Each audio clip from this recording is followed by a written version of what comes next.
We're going to be talking about the folie de grandeur of Zach Goldsmith, the man who incinerated he built his own funeral pyre, really, called an election, thinking that he could dictate what that election was about, called a totally unnecessary by-election, has now ended his own political career and now poses a fantastic problem for Theresa May, whose parliamentary majority, of course, just fell not by one but by two, because one off, one on the opposition side. And Brexit is back. Maybe it has never gone away, but that's now going to be the dividing line in British politics, more important than party. And it's been a fascinating day, very, very fascinating. Particularly what it's done now for the Lib Dems and whether this can have any lasting impact for them. Well, it will in some places where they're the main Remain party. There will be other places where it will be different. But it's, I think, opening a new era where parties are less important than issues, and I'm quite excited about that. Single issue politics and voters. Well, yeah, but it's a pretty big single issue. It's a huge issue. And in Italy and Austria over the weekend, we've got two new vital contests. One for the presidency of Austria, where the far right basically think UKIP, but quite a bit further to the right than them. Their candidate may well win the Austrian presidency. And if the Italian government loses a referendum on a somewhat obscure matter, they will be forced to resign. There will be new elections in Italy, and anti-EU forces have a very real chance of winning those elections, something called the Five Star Movement. So the dominoes that began to fall in Brexit and with the Trump victory are still keeping on tumbling. You'll be talking about all of that, George, coming up very, very shortly. Thank you, George. This is a university of the airwaves. It's a free space, perhaps the last one on the mainstream media, so don't lose it. Get involved and bring someone else with you. I'm George Galloway. This is the mother of all talk shows, and this is Talk Radio. It was a folie de grandeur. No folly could have been more disastrous in its outcome than the folly of the billionaire heir to an £800 million fortune, Zach Goldsmith's incineration of his parliamentary and, one assumes, his political career. He struck the match, unmindful of the frankly limited results of previous such self-immolations. He struck a match thinking that he could dictate the subject, just one, on which the by-election in his own constituency would be fought, and he did it over a runway at Heathrow, a single runway in a single airport. He was, of course, wrong-footed from the start when all of his opponents adopted his policy of opposition to the development of a third runway at Heathrow. Right then, they all said, "What next? What else shall we talk about?" "I know," said the Liberal Democrat, now MP Sarah Olney, "let's talk about Brexit." How this did not occur to an intelligent and expensively educated Etonian, Zach Goldsmith, I have absolutely no idea. A folly on a grand scale. And he should have known that if the subject did turn to Brexit, he was in trouble.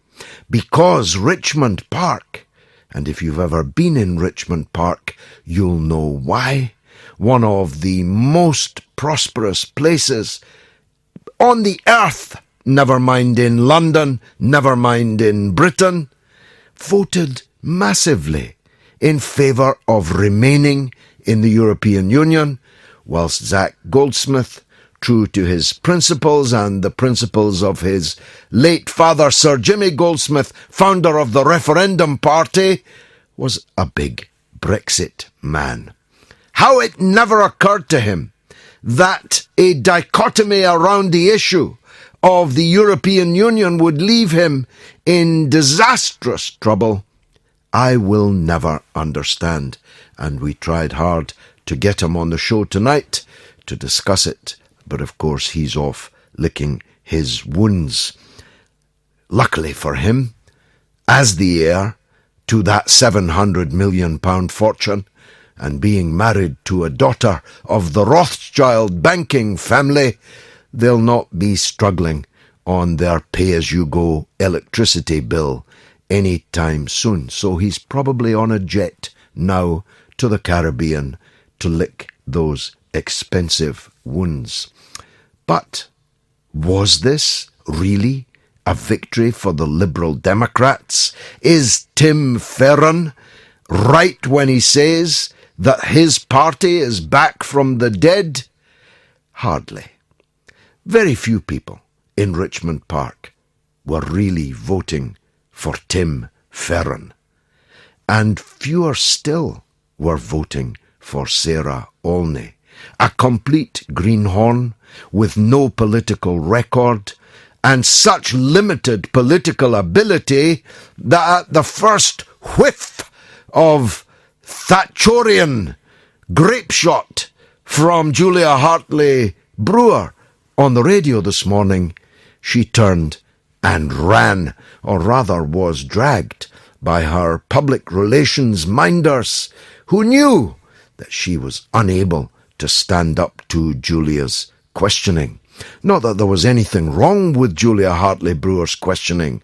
It was, of course, an absolutely boilerplate, normal political interrogation of someone who's won a famous by-election. I should know, because I've won one. I see the BBC has published a list of the 10 most famous by-elections, and my victory is in there. Well, I hadn't even been to sleep when I was doing a series of much rougher interviews than Julia's with Sarah Olney this morning. But she ran away because she's not really what it was about. Still less is Tim Farron what it was about. Still less is the yellow Liberal Democrats what it was about. It was about Brexit. And, dear listeners, this is an important development indeed, because we may well now have entered an era where issues matter more than parties, where people are going to vote even for a party they don't like, even for a candidate they've never heard of, even against someone who's one of the more famous political figures in the land, on the basis of a shared view on a big issue. And there is no issue bigger than Brexit.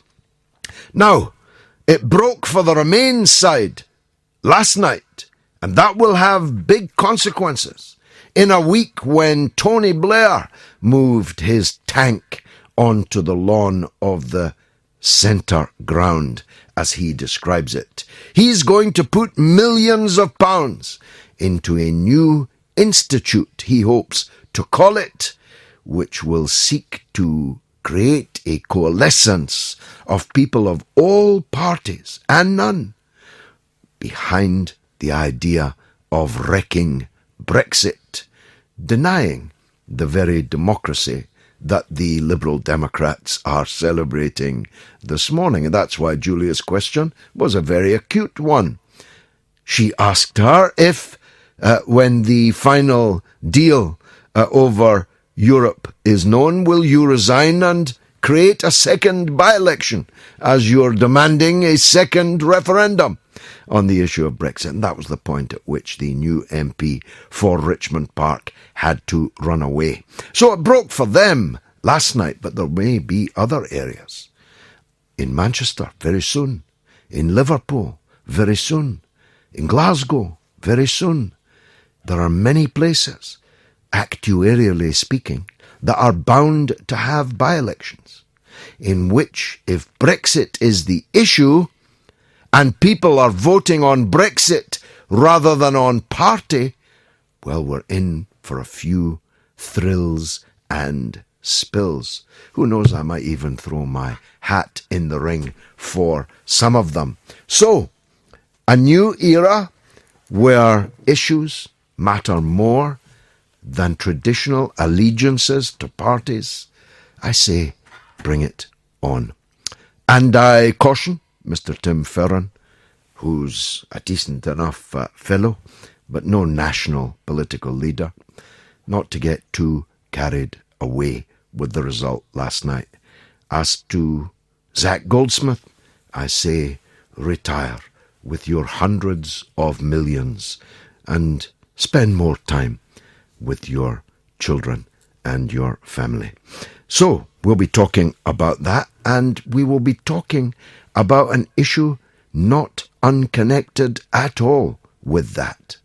That is the election, the runoff, a rerun rather, of the presidency of Austria, where a far-right candidate, farther to the right than UKIP, as right as Marine Le Pen and the Front National in France, is in pole position to be elected.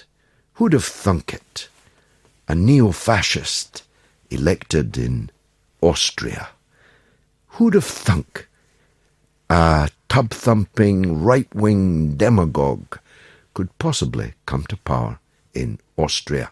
And in Italy, a referendum is being held, which if the government loses it, they will fall. And if they fall, there will be a new election in Italy, and the anti-EU forces there are poised to win a sensational victory, perhaps withdrawing Italy from the euro, returning to the lira, and perhaps withdrawing from the European Union altogether. We'll be talking, I hope, to a Lib Dem MP for Orkney and Shetland, Alistair Carmichael, though that's still to be confirmed, and we'll be talking to Andrew Woodcock, political editor at the Press Association, who frankly will know as much about it. And we'll be talking to Professor Catherine de Vries, Professor of European Politics at the Oxford University Department of Politics and International Relations. And finally, we'll be talking about the idea floated by that iconoclast, some would say apostate, Frank Field, and his, well, novel suggestion as to how we must fund the National Health Service. It's all coming up on the mother of all talk shows. Well, are the Liberal Democrats back from the political grave? Is Tim Ferron not just a two-bit, just about all there was to choose, leader of the Liberal Democrats? Is the new MP for Richmond Park up to more than doing a runaway from Julia Hartley-Brewer this morning? All of this and much more coming up with the political sage Andrew Woodcock, political editor at the Press Association. But first, let's hear the frankly pitiful runaway. The Remain campaign said we were going to leave the single market if we voted out. Yes, they did. They repeatedly, every single leading member of the Remain campaign said a vote to leave the EU was a vote to leave the single market. Nothing unclear about that at all. I'm really sorry, but Sarah only has to leave now. No, she doesn't. Sarah, if you want to be elected Member of Parliament, I think you should probably be able to answer some simple questions about your policy. Can you get Sarah back on the line, please? Sorry about that. We've waited an hour. I don't know who you are. We've waited an hour to have this interview. If she doesn't want to answer questions from a radio station, perhaps she's not fit to be an MP. Yeah, I'm very sorry. She's got another interview now. Has she got another interview now? That's funny, because she was booked in for this time. So, that's the Liberal Democrats, folks. Now, I've got to be honest, I've voted. I'm a floating voter. I have voted for many different parties in my time. I voted Lib Dem on a number of occasions. I'm not... Well, I'm no fan of Julia Hartley-Brewer. She sounds just a little bit too much like Margaret Thatcher to me. But that question that she asked was absolutely legitimate. It was actually rather smarter than I had thought. It was a very good point. Ferron said that people didn't vote to leave the single market. But as Julia pointed out perfectly properly, actually every statement that was ever made in the referendum said that if you leave the EU, you're leaving the single market. And for a by-election victor, just hours after her great result, and I'm not trying to take that away from her, to be unable to answer that and to leave the interview in such a, well, frankly, schoolgirl, amateur, greenhorn way is really a bit pitiful. However, the result is the result. Goldsmith is no more. Sarah Olney is the new MP for Richmond Park. Let's talk to Andrew, who knows a thing or two about politics and Westminster. He's the political editor at the Press Association. Andrew Woodcock, thanks for joining us. What's your take on it, Andrew? Well, I think the interesting thing about this by-election is not necessarily what it's done to the Liberal Democrats, but the fact that it shows that voters appear to be ready to vote, not according to their traditional party loyalties, but according to their views on Brexit. And if that's the case in constituencies across the country, that throws the cat amongst the pigeons in a very big way, because both the main parties are in trouble if the voters are going to vote according to what they think about Brexit. Labour in particular, if you look at them, they're squeezed by UKIP in the North and the Midlands, where a lot of the MPs that Labour have got in the North and the Midlands campaign for Remain, their voters comprehensively voted to leave. And then you look at the same party, Labour, in the big cities. I mean, Richmond is not a Labour seat; it never would be, obviously. But there's other seats in London where, if you've got people who are looking to they're angry Remain voters who don't want the hard Brexit, if they're looking for parties to represent them, they're going to be wondering: is that Labour or the Lib Dems now? And so Labour faces a squeeze both ways.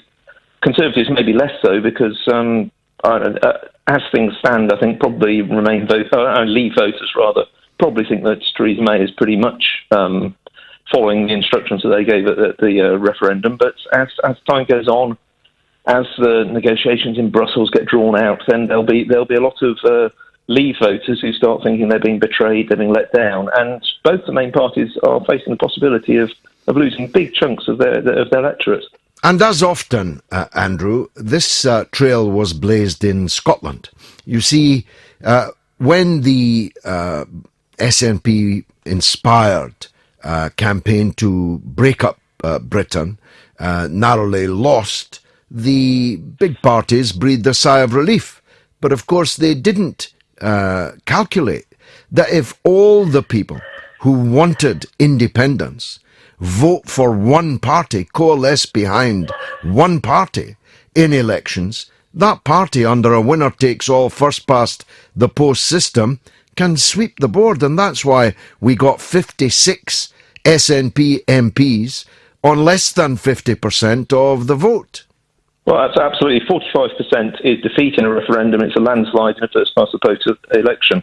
And the SNP have transformed defeat into dominance on the back of that sort of arithmetic. I think the arithmetic works slightly differently with Brexit, because whereas there's 48% of voters who voted to Remain, apparently only around 35% of constituencies voted Remain, and the Remain voters are focused, if you leave aside Northern Ireland and Scotland, they're focused in quite small geographical areas in London, little bits of the stockbroker belt, Brighton, Bristol, Manchester, Oxford and Cambridge.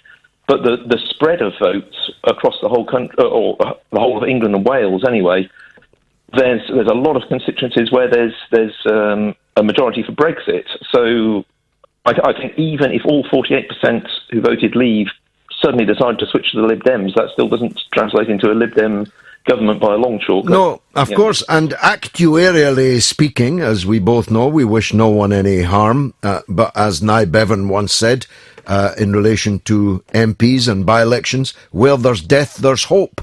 And nobody knows who the MP is who's going next to die or be found guilty of some malfeasance that forces their resignation from Parliament, or any of the other reasons why people leave. We don't know where these by-elections are going to be. And that's why I began the show by cautioning Ferran. He was the beneficiary of it last night, but they should shouldn't imagine that will be the case if Brexit becomes the defining issue in other by-elections. No, I mean, next week we've got a by-election in Sleaford in rural, semi-rural Lincolnshire, and I would have thought there you're looking at a big surge in votes for UKIP. I mean, it's a stronghold for them. It's an area where the idea that Theresa May possibly isn't going fast enough towards Brexit might well take hold. And I don't know, I wouldn't put any money on a UKIP victory there, but the squeeze will come from the other direction there. And I think the thing about by-elections is that Theresa May has only got a wafer-thin majority now. I think it's a working majority of 13 at the moment after last night. She only needs to lose... I think it's 12, actually, Andrew. I think it's 12 now, and as you say, that is wafer-thin. Yeah, six MPs get caught in disgrace, they resign maybe. And if we do see this pattern of people being willing to vote on Brexit rather than on their party loyalties, traditional party loyalties, we could have a whole sequence of by-elections where you get surprise victories for either Lib Dems or for UKIP on one side or the other of the argument. Suddenly, in a few months, Theresa May hasn't got a majority at all, and we're looking at an early general election, which would then take place before the whole Article 50 process has been gone through, and then that general election becomes a Brexit general election. It virtually becomes a rerun of the referendum, at which point, all bets are off. I mean, in terms of how a general election, which is essentially about the choice, do we stay in Europe or not, or how do we stay in Europe, what kind of a Brexit do we have, is it going to be hard or soft? It's very difficult to predict then how that would turn out. It is. Andrew Woodcock helping us through there, political editor at the Press Association. Thanks for joining us, kicking us off as we look at the reverberations of the shock by-election victory for the Liberal Democrats, or rather, I would put it, the shock political defeat and ending of the political career of Zach Goldsmith. Chris, welcome to the show. Welcome, George. How are you? I'm great. Nice to hear from you. Go ahead, sir. I just wondered what you thought about Sarah Olney's by-election victory and her claims that now she's got a mandate to vote against Article 50 being triggered. Well, it's nonsense, of course, because the referendum was to be the final word on the matter. That's what David Cameron promised at the dispatch box as he introduced the measure. The people voted. They voted for Brexit, but the Liberal Democrats are using this by-election result to say that this should, if you'll forgive the pun, trump the referendum result, which is, of course, utterly ridiculous. And as was pointed out by Andrew Woodcock a minute or two ago, the Press Association man, the by-election in Sleaford will lean in probably the opposite way. There must now be a real possibility of a UKIP victory in that by-election. Does that mean then that we lurch from Richmond to Sleaford? We first of all shouldn't leave and then we should leave, or we're going to have that pattern in every by-election, every vote that comes up? For me personally, I think I've said this before on this radio program, but I think the powers that be, I don't personally believe that our politicians are in control. I think they're just puppets. I think the puppets of neoliberalism and big business and banks and people like this. And I think that what's going on now is like Plan B. They never for 1 minute thought that the people of this country were going to vote in favour of leaving the EU. But Plan B, which I think we're seeing now, is if people do vote to leave the EU, then muddy the waters as much as we possibly can. And now you've got people like this Sarah Olney and Tim Farron and Tony Blair and all the other ones that are talking about hard and soft Brexit. It's a load of rubbish. People knew exactly what they were voting for. They knew exactly what the terms were. And I think, I just find it all so condescending that you got these metropolitan liberals who are kind of like looking down their noses at people and telling, oh, you don't know what you were voting for. I saw on Facebook earlier on and I think it was on a talk radio show presenter. She did an interview with Sarah Olney on the radio today, and she absolutely destroyed her. Yeah, we've just played it, actually, Chris. It was on this radio station. Fantastic. And for her to be so, what's the word, condescending. No, she was not condescending. She was just pathetic. She's just somebody who's stumbled onto the political stage. She's a political nobody. She has never done anything in politics in her life. She wasn't capable of standing up to Julia Hartley-Brewer's basic, obvious, but well put question. But I also noticed online, and this is kind of like symptomatic of the society that we live in at this moment in time.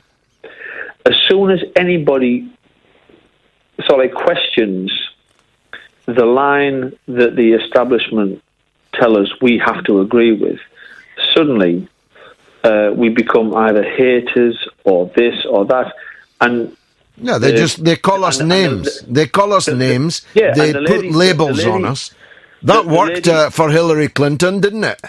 Well, you see, the lady whose radio show it was, she her questioning has now been described, and I quote, as a brutal grilling. That's totally ridiculous. Well, and you see, this is a way, one of the ways that they are trying to manipulate and shut down debate, and to get people just to blindly go along with this line that we are told is best for us. I think, as I said on these radio shows before, that the only people that the EU was best for was big business and these like neoliberal corporations, global corporations that were kind of lobbying the EU commissioners all the time.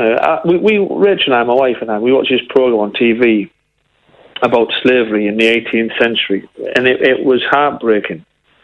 And it showed you basically these plantation owners in America that colonized America, and they had like indentured labor that they were paying to pick the tobacco, and then they worked out, well, hang on, we can make slaves of these people in Africa, and they can do the work for nothing, and we'll make lots of money. And that's what I actually believe is going on in this country, in this world, in Europe. Well, not quite. If you've been to the Museum of Slavery, you'll know the difference. But look, that's the only thing I've disagreed with you on, except one other point, and it's this. You say they've got a plan A and a plan B. You're giving them way too much credit. Our rulers are not James Bonds. They're Austin Powers. They're idiots. They stumble, scramble, cascade, lurch from one disaster to another. Because if you imagine that they are supermen with plan A, plan B, plan C, all you're doing is imbuing people with a sense of hopelessness, that there's no possibility of defeating these people. We won the referendum because more than 17 million people voted against the establishment and all the big money and big power interests that they represented. We won it, and we'll win it again. Chris in North Yorkshire, thanks for the call. Let me take just one or two tweets. Ford says, I actually quite like Zach Goldsmith, but after he started his nonsense about Sadiq Khan, it just put me off. Well, I quite like Zach Goldsmith myself. I like him a bit more than I liked Sadiq Khan, to be perfectly candid. Campaigner says, as Leave constituencies hugely outnumber Remain ones, should Remain backing Labour MPs, should they be especially worried? Yes, indeed they should.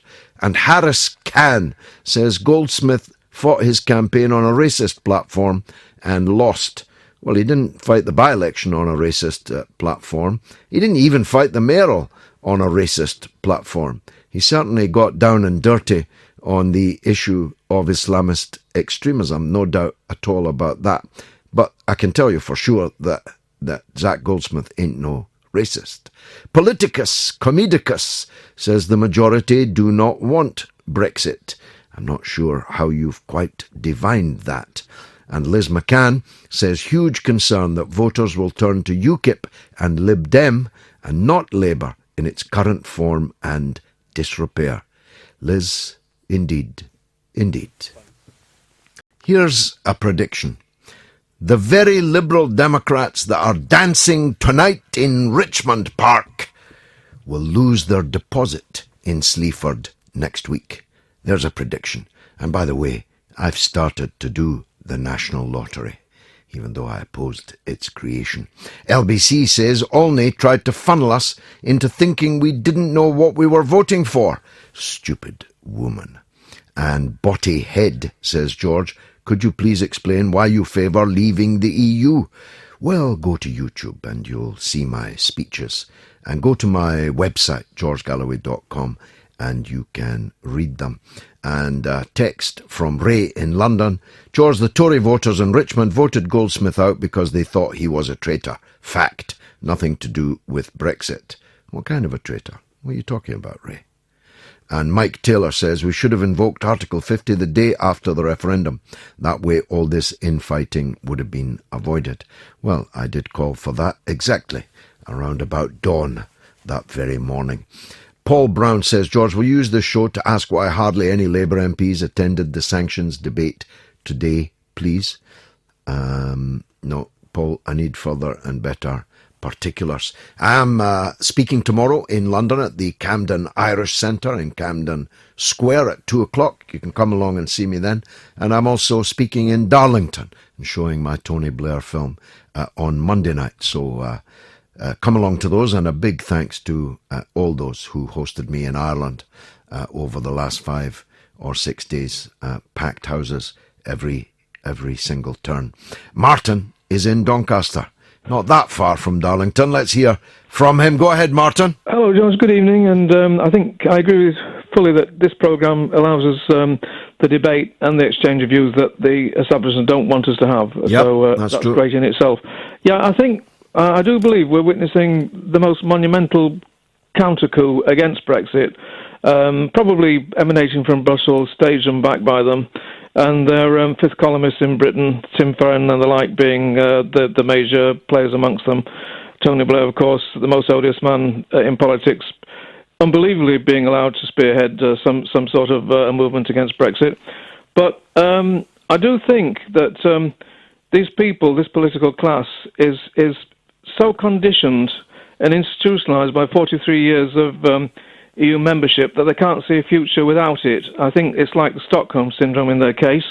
And I think they're so spineless and cowardly that they're propounding views that Britain could not be strong enough to wage a future for itself without the EU. It's just unbelievable. Especially really. An EU that is collapsing around our ears. And is going to collapse. I think an EU that might not actually even exist in absolutely. 5 years. And I think, with you, Judge, I think it's going to collapse in not many years hence.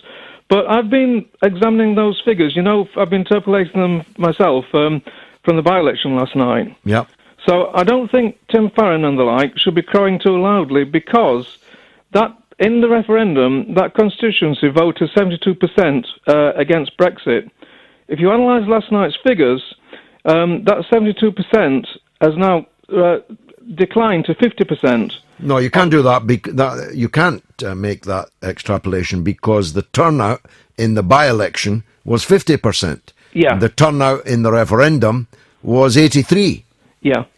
But I do think that Tim Farron, I don't think he's a very likeable man, because although he knows, as the rest of his kind, that the electorate are telling the political class that they want them to be, servants, not masters anymore, they're coming out in full view and telling the electorate they can't have what they voted for, and just without with the brass neck, without any sort of nervousness about doing it. No. It was an act of massive hubris, his performance this morning. Absolutely. And all the more foolish because there's another by-election in far less hospitable territory next week. Yeah, no, I agree with you about your prediction, George, and I pray it comes true. But as I say, I don't think he should crow too loudly, because especially, somebody who participated in the coalition that imposed the bedroom tax,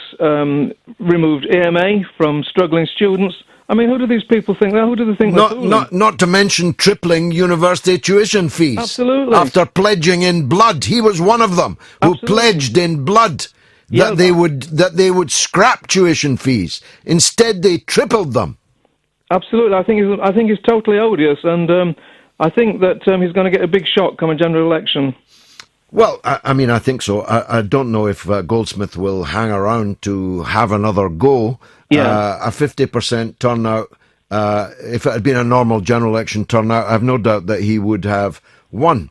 But Yes. the point is, the by-election was caused by his own stupidity. It was, but can I we've just been say here. on that? Well, Just in his go on. defence, that I think his major crime there was that he was honourable in keeping his word, to the electorate, but it brought about his own demise, sadly. But I think he blotted his copybook by being drawn into that horrible mirror campaign with the Tory machine. But with you, I don't think he's a totally unlikable fellow. And No, he's not, and he is honourable, and he did resign because he'd promised to, but he should never have promised to. No, he shouldn't. And we've been here before.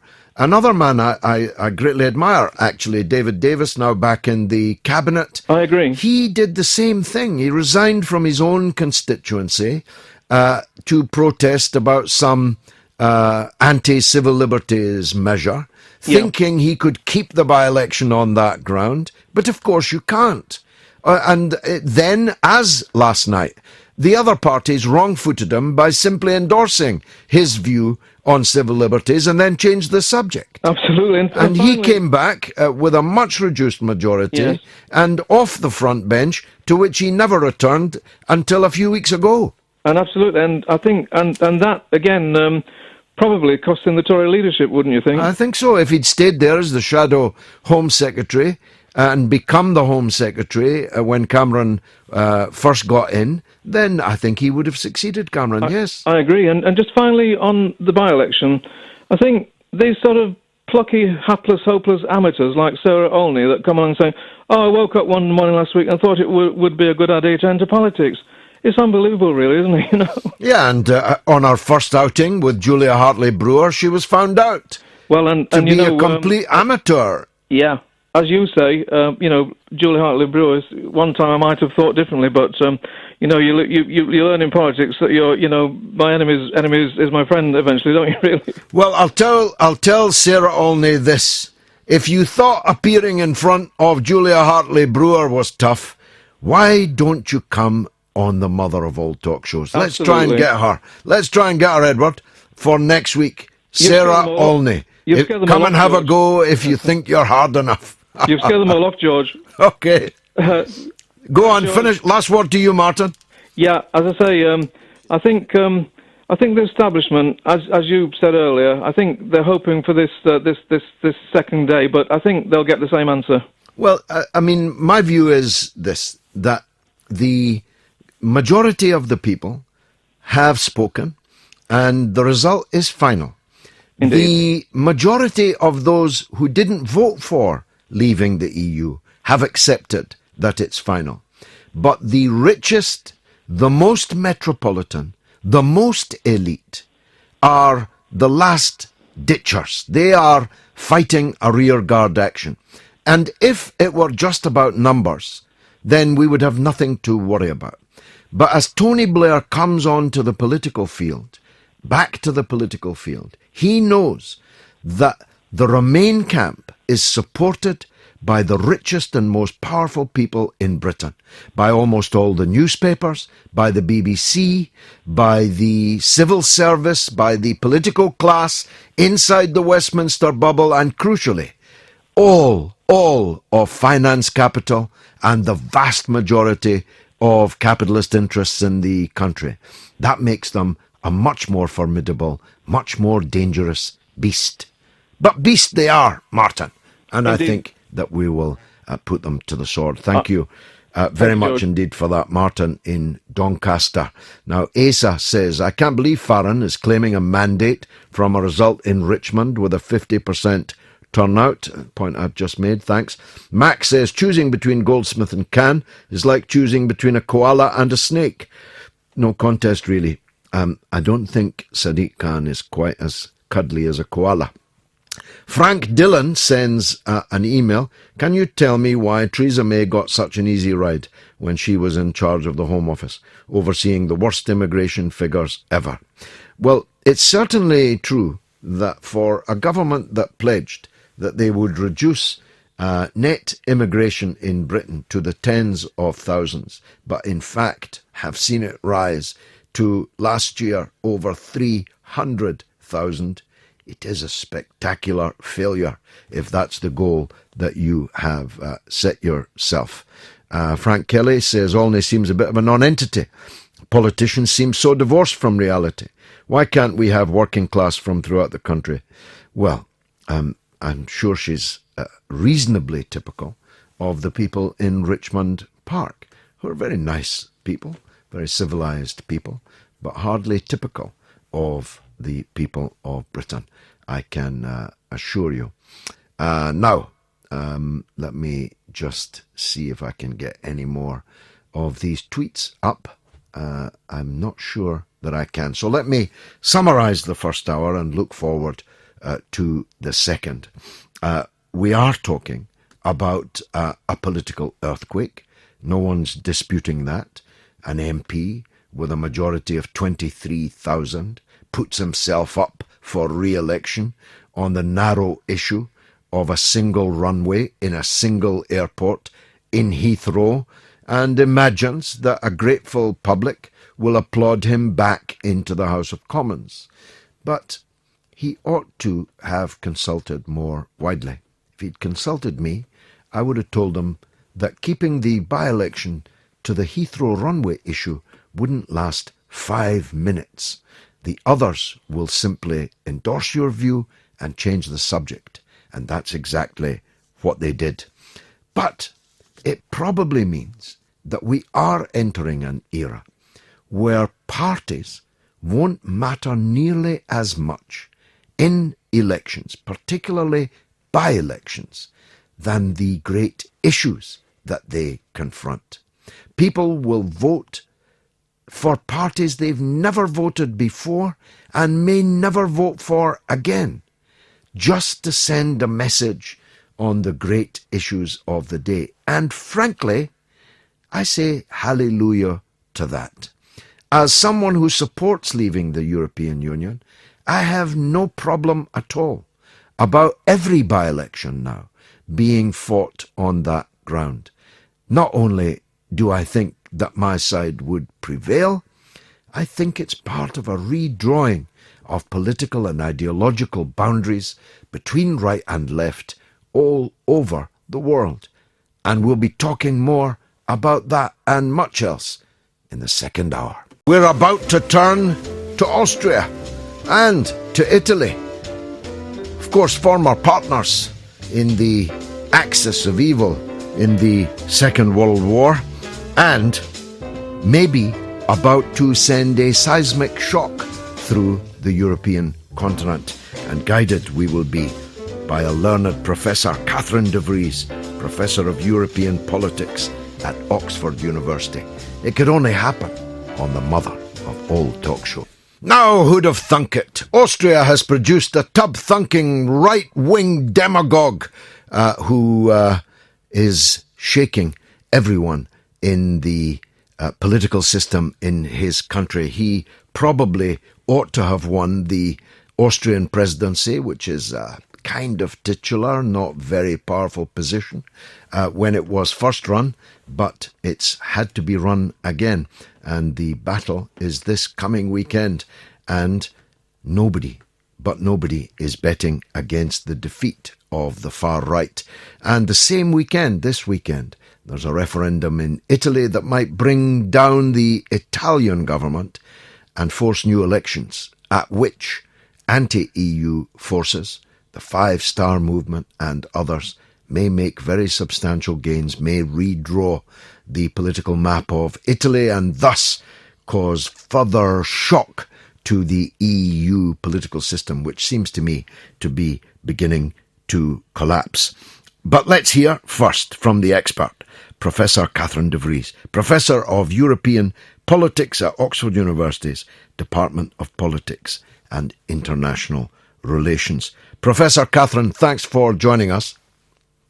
Thank you. Can we talk about Austria first? If you would kindly explain what the position of President of Austria is, who are the runners and riders, and what the likely outcome might be. So maybe start with the last question of what the likely outcome will be. Well, we, I guess, don't trust polling that much anymore after the Brexit and the Trump victory. But if we look at the polling, it's about 50-50. So it's too close to call.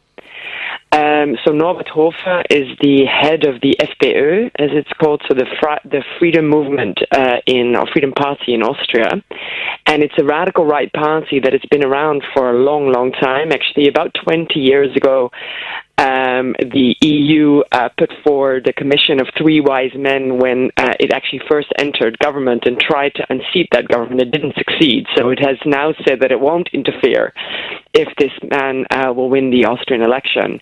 But he's an anti-EU, anti-immigration, very, very harsh rhetoric against Eastern Europeans, against Muslims. So very much the same type of character that we see in the Netherlands with Geert Wilders or with Marine Le Pen in France. If there was a spectrum, Professor, how far right is he? I mean, is he a Nazi? Is he a neo-Nazi? You can understand why people are anxious about an Austrian Nazi. Yes. Yeah, so I think the issue, of course, is that the question if it's a sheep and if it's a wolf in sheep clothing, right? So the FPÖ is it is kind of made a transition, but less so like the FN, the Front National in France by Marine Le Pen. He has toned down some of the rhetoric, but not as much as she does. He's made some anti-Semitic comments. This party is a party with kind of a brown flavor to it. It was actually founded by a former SS officer a very long time ago, but nonetheless, it's difficult to know because he doesn't openly say these things anymore. But there's some suspicion that he's really on the extreme of that spectrum that you're describing. And who is his opponent? So his opponent is a Green candidate, a professor. It's almost the kind of the opposite of the spectrum. It is a very liberal, very quiet-spoken Alexander van der Bellen. Really a kind of intellectual, a mainstream liberal intellectual, and from the Green Party.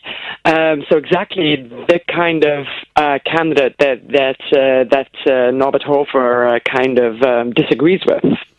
Well, I mean, given the way things have been going of late, I'm not sure I'd bet my house on the Green candidate defeating him. What are their respective electoral machines like?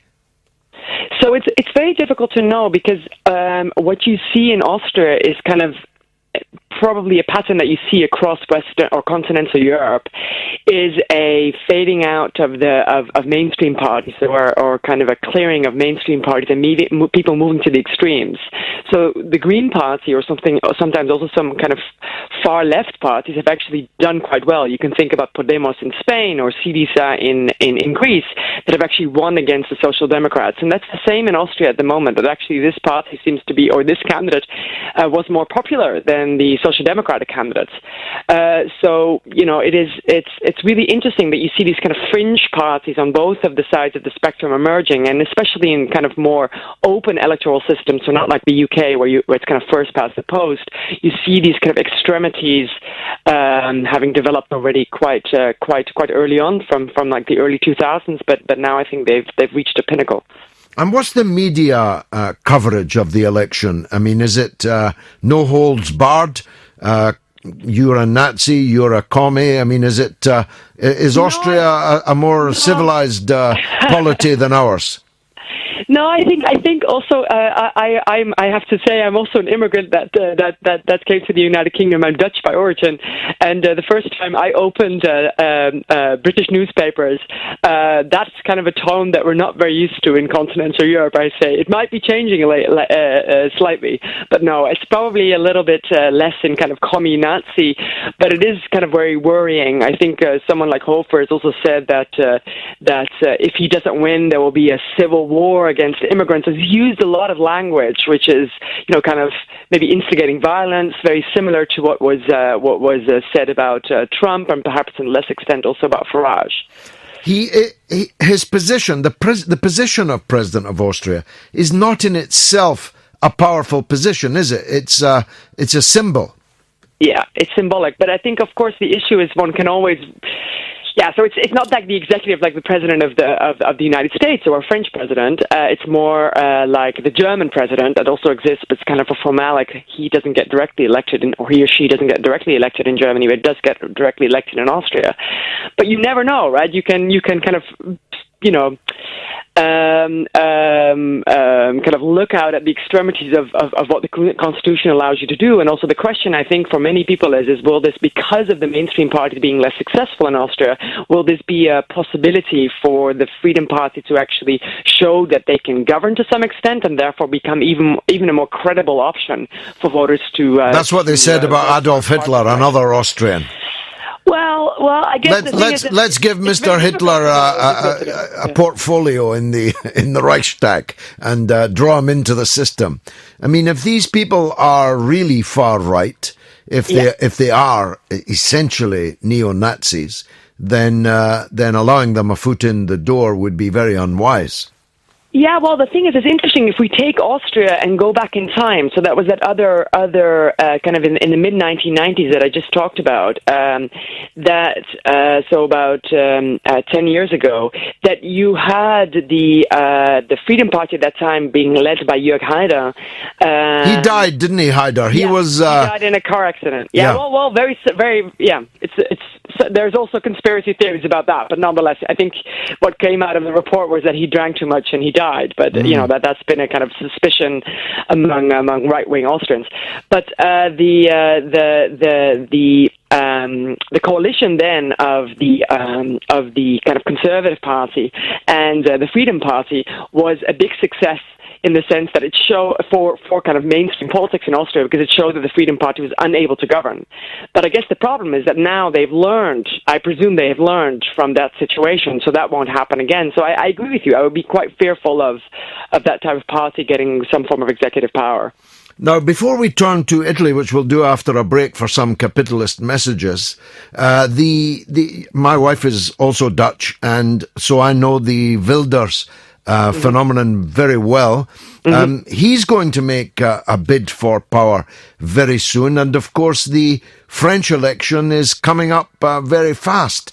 Is it possible that we'll see both the Netherlands and France, and then also Austria first, of course, controlled, ruled, run by figures of the very far right in 2017? Yeah, so I think let me take the Dutch example. Is, of course, there you have to always govern by coalition. So the kind of Conservative Party and the Christian Democratic Party are two mainstream parties on the right have said that in earlier elections that they wouldn't go in coalition with them. They're less vocal now. But I think what Wilders has been able to do already for a long time without having ever set a foot in government is pulling the entire system to the right. And that's very similar to what you see how Theresa May has reacted to, or David Cameron has reacted to the UKIP threat, right? Even if these parties actually don't necessarily go into government because they might be afraid to get any form of executive power because they have to go into the kind of compromises of government, they're able to get policy concessions without having to do anything, just by sheer electoral threat. And I think that would also be the case for someone like Le Pen, where I'm not going to say ever again that she might not get through the second round, but because of the system of the first and the second round of presidential election, she might make it to the second round but get voted out in the second round. It will force Fillon, for example, if he would win, so the right-wing candidates, more to the right. Well, the good news is that President-elect Trump has just chosen someone called General Mad Dog Mattis as his defense secretary. Just what the world needed. A general called Mad Dog in charge of the US Armed Forces. Professor, please stay on the line. We just need to take a short break, and then I'd like to turn your formidable attention to the situation in Italy.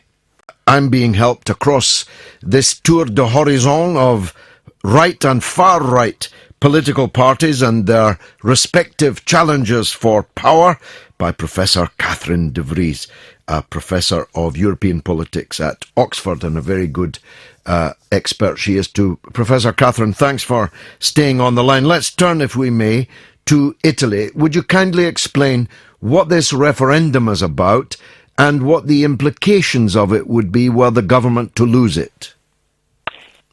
So the referendum is basically about trying to consolidate power in the government. So Italy has a very complex system of shared power between the upper and the lower chamber and regional governments. One has already fallen asleep by me saying this, but nonetheless, the core element of this is that it's been very difficult to govern in Italy, and one way to make this smoother by Renzi is putting forward this reform. And the key element of this reform is the reform of the Senate, and to bring it down from, I think, over 300 members. I'm not entirely sure how many there are, but it's going to go down to 100 members.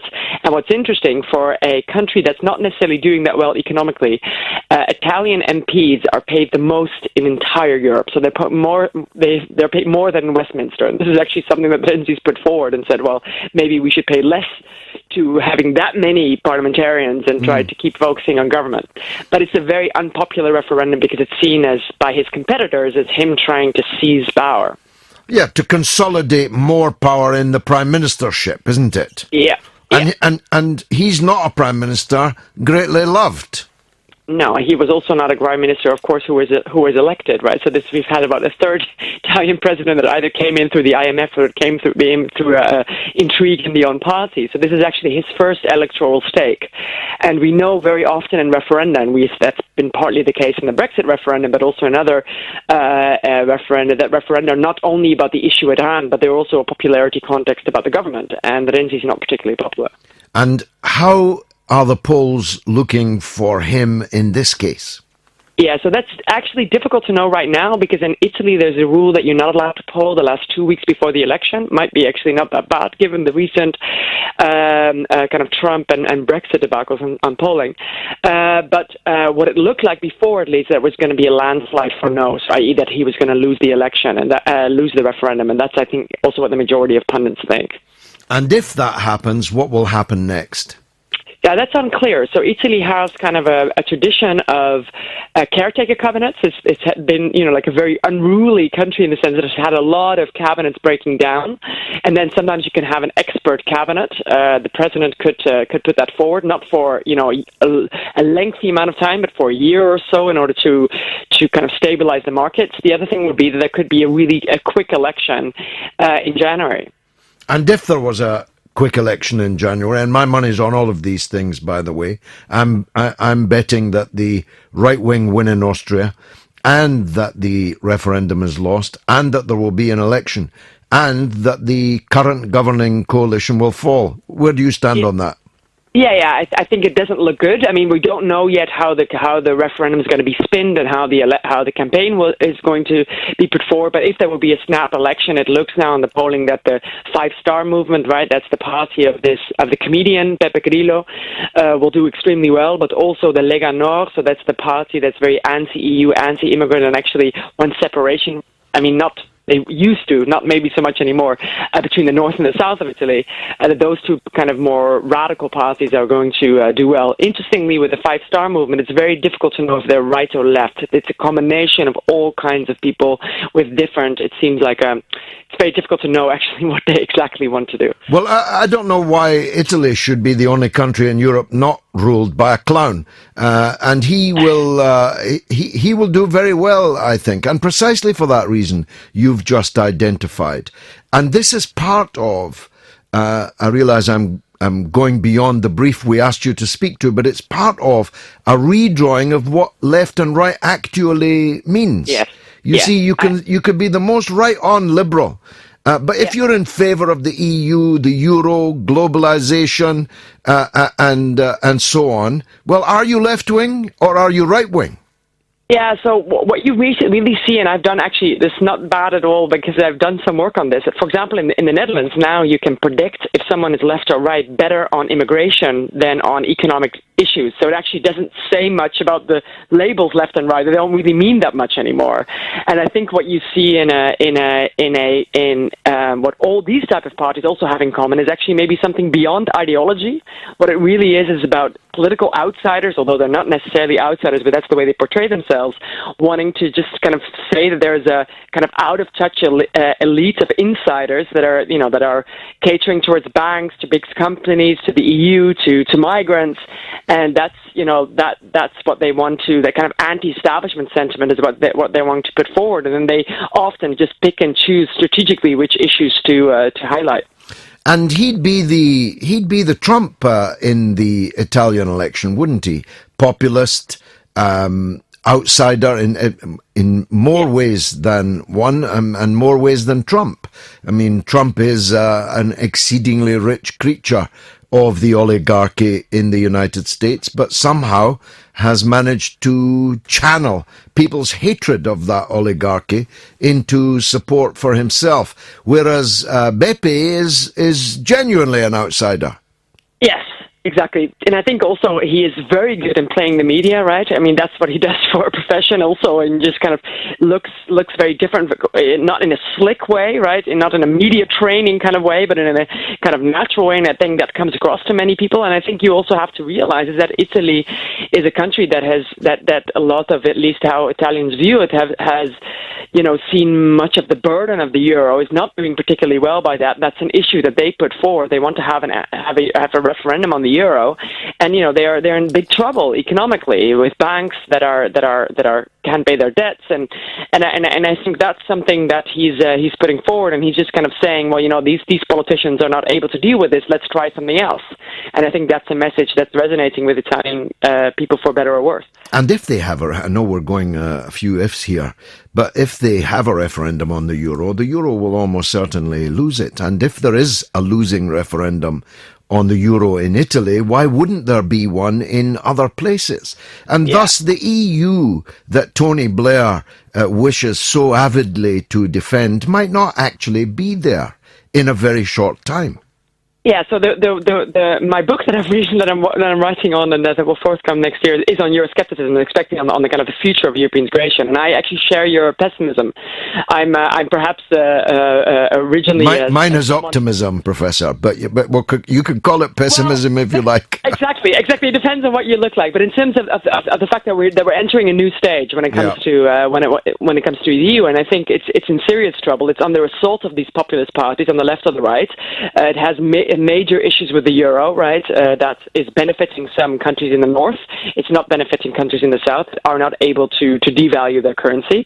And I think those kind of issues are coming to the front now and to the fore now, that even in countries that were traditionally very pro-EU, so like Italy, for example, I think actually people, when you ask them, do they want more integration? Yes, they would actually like to do it in Europe, but they would like to see a different Europe. Exactly. And there's very limited room for that, right? So I think the polling that we've now done looks like it's going to be too close of a call if there will be a euro referendum in Italy. And I think if that would happen, or someone like Le Pen will become president, I think it might be the beginning of the end. Yeah. So when is your book out next year?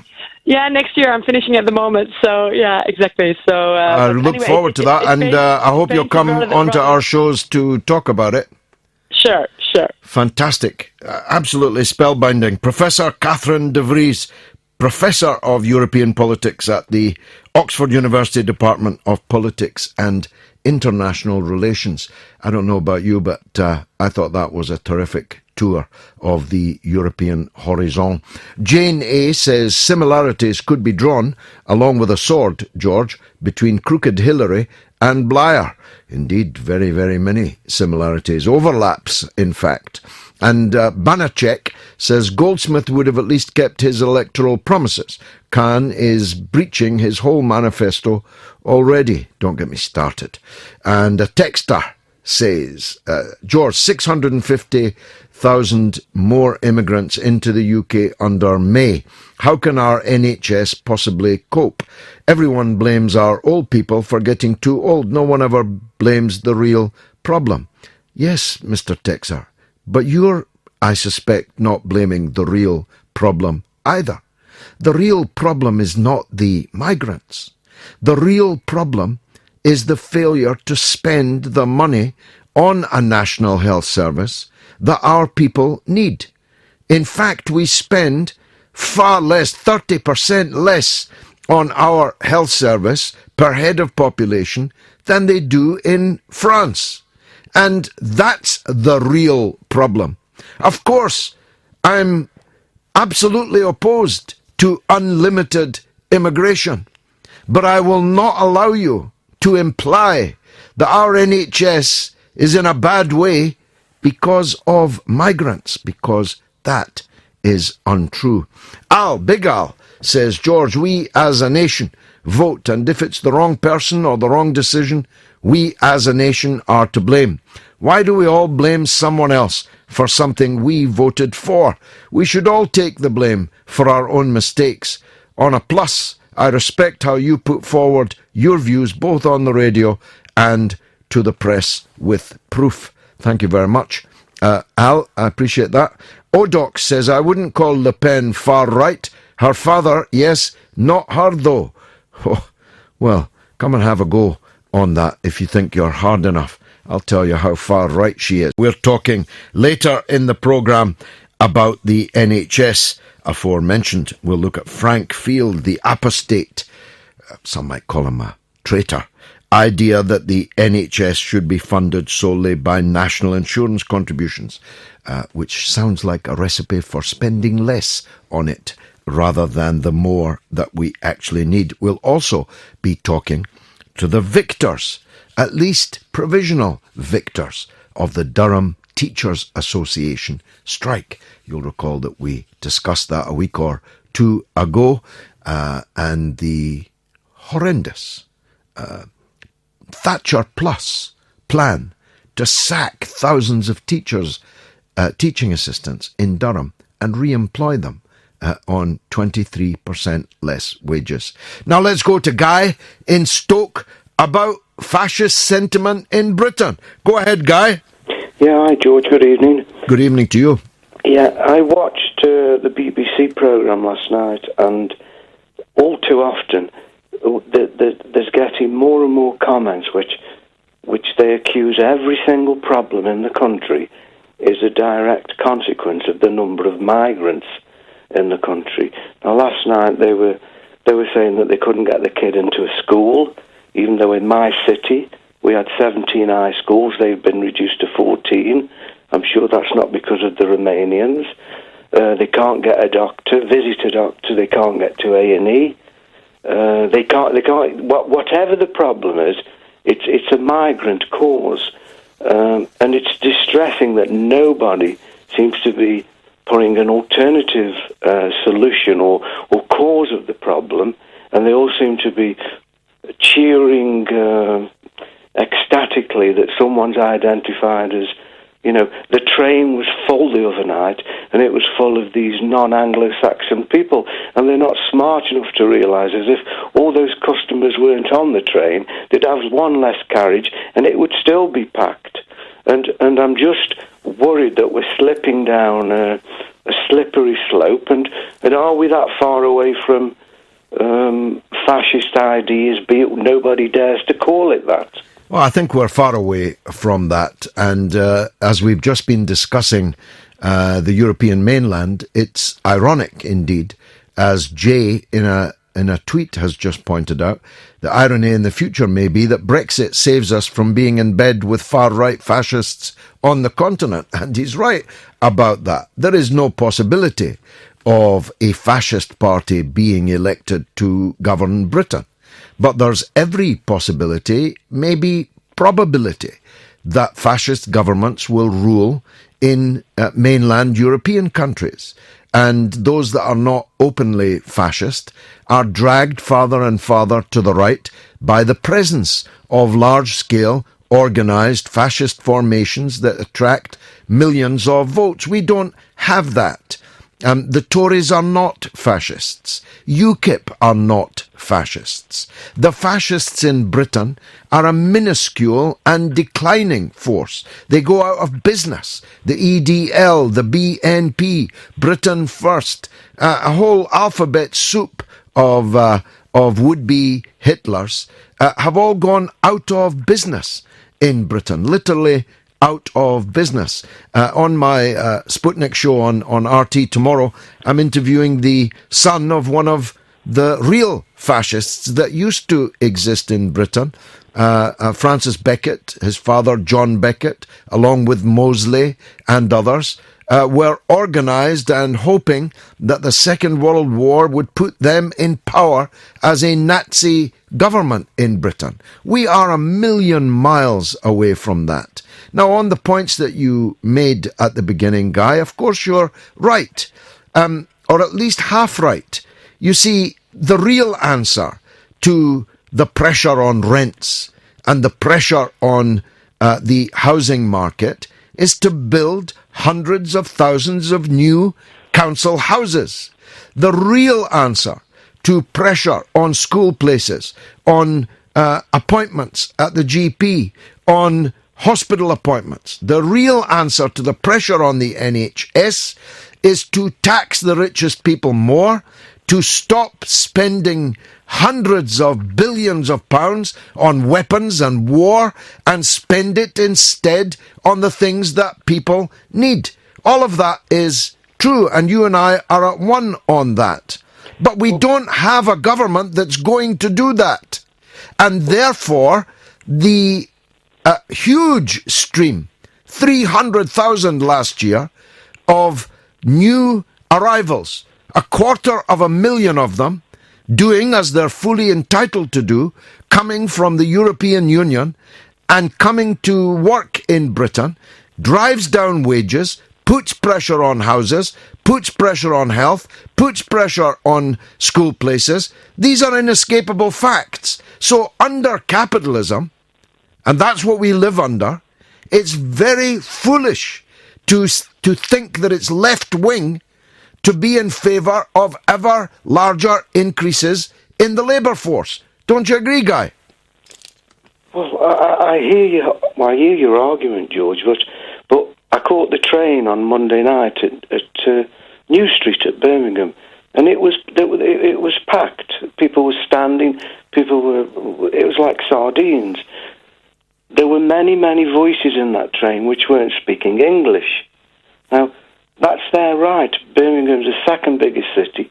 It's an international city.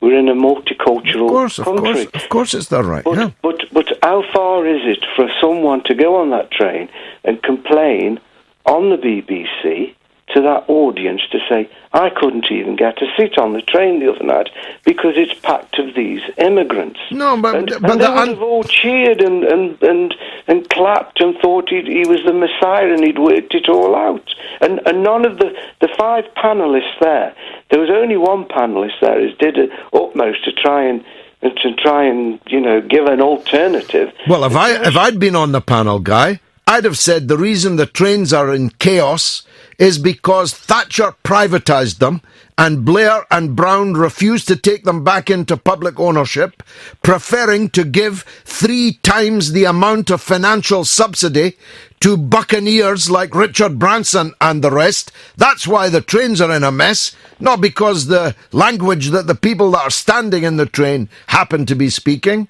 Yes, well, and that man now, Mr. Branson, is just taken on a major contract. Yes. At the University Hospital in Stoke-on-Trent. Indeed.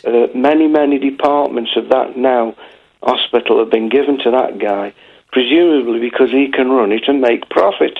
And it would just be nice for someone to get up there and say, if he's making the profit, why can't the money be put back into the hospital instead of going to him and presumably a tax haven? He's a tax exile in the Caribbean. Yeah, but why is he even allowed to operate? Why has he got a knighthood? These are the issues that we need to be raising. These are the issues, and they aren't ventilated on mainstream media. They're just given no oxygen. Nobody's allowed to give an alternative opinion, and that's why my first comment was, I think we're going down a slippery slope, and I worry where we're going to end up. Don't worry, Guy. We ain't going to end up in fascism, not in Britain. Our people gave their blood for a time standing alone to stop fascism. We're not going into that good night. I know that I couldn't possibly compete for greatness with Les McEwen of the Bay City Rollers. And I'm old enough to know that once upon a time the Bay City Rollers were cool. That's before any of the rest of you had ever heard of them.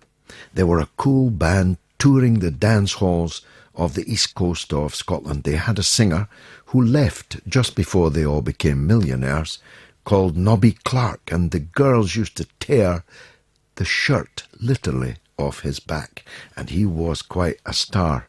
He then went back to working in a butcher shop, and the next thing you knew, the Bay City Rollers were on top of the pops, although they lost all their money and some of them ended up in jail even. Let's talk further about the by-election in Richmond Park. Here's Gareth in London on the line. Go ahead, Gareth. Hello, George. It's Gareth here. Hi, Gareth. Go ahead. You won't be surprised to hear that I'm not from London, but I am currently a resident of Richmond Park. Oh, wow. How did you vote, if you don't mind my asking? This is the point of me calling you, because I've never called a talk show before, but I am politically interested in things, and you said something at the start of your show this evening which really chimed with me, and I thought I've got to phone in and say, let me just start by saying that I felt a bit strange walking out of the polling booth yesterday. Now, you won't be surprised. You're a man of the world. It won't surprise you from listening to me to know or work out that I'm probably a Labour-leaning voter by instinct. Yep. I'm obviously from South Wales. I grew up in the miners' strike. I was born on the first day of the 1980s, actually. So where I come from, people who vote Tory keep it very, very quiet. Mm-hmm. I voted for Zach yesterday. Why? Because I was quite firm in my conviction in voting to leave the EU, and he is one of the few London MPs who also is quite firm in his opposition to the European Union. So it proves your thesis that there are people who are voting on issues as opposed to being tribal in the way they vote. Yeah. So, and the Labour candidate, anti-Jeremy Corbyn, fanatically pro-EU, and so on, he lost his deposit. Yes, he did. I mean, I walking back from Mortlake Station after work every day back to my flat, I was walking past their makeshift Labour office, which is just, well, as I'm sure all political parties have, and I looked in there once or twice, and it didn't even occur to me to even vote Labour, because I think a lot of voters in British culture, we are quite tribal. I'm quite tribal, but I thought, usually, even in 2015, I voted Labour when I lived in Fulham and Hammersmith. There's no way Labour was going to get in there, but I still voted Labour, even though I wasn't massively impressed with the Labour Party then, and anything post-Blair I've not really understood, to be honest with you. But it didn't even go through my mind to vote Labour this time round. Very interesting. You are the living embodiment of the thesis I advanced at the beginning of the show. Absolutely, and I don't make any exaggeration when I say that I walked out of the polling station in East Sheen yesterday, and I thought, all right, Zach Goldsmith was running as an independent, but let's face it, he's a Tory, he's a privileged Tory boy. I got nothing against him. I don't actually know a huge amount about him, so it's no criticism of him, but I thought, I can't believe I've just voted for somebody who I would never identify with. Very interesting. I live in a wealthy part of London, but I'm from one of the poorest parts of the country, certainly after Thatcher came along. So, the way I voted went against every instinct I'd possessed leading up to that point. So, you're not alone, Gareth, and it won't be the last time, I suspect. Gareth in Richmond Park, thanks for proving in human form the case I outlined at the beginning of the show. And let's belatedly and with apologies go to Tina in West London. Go ahead, Tina. Good evening, George. How are you? I'm good. Nice to hear from you again. And you. I just want to talk about Labour first. Yeah. I don't know if many of the listeners are familiar with it, and it's a group of the right of the party who are crowdfunding to get an organiser so they can fight. This is one of the Blairite groups within Labour, yeah? Yeah, so they're crowdfunding so they can have an organiser and pay him or her 40,000 to fight the hard left of the Labour Party. Now, what is the hard left? You can be too far right, but I don't think you can be too far left. And we need to get rid of these disgusting people that are not Labour supporters.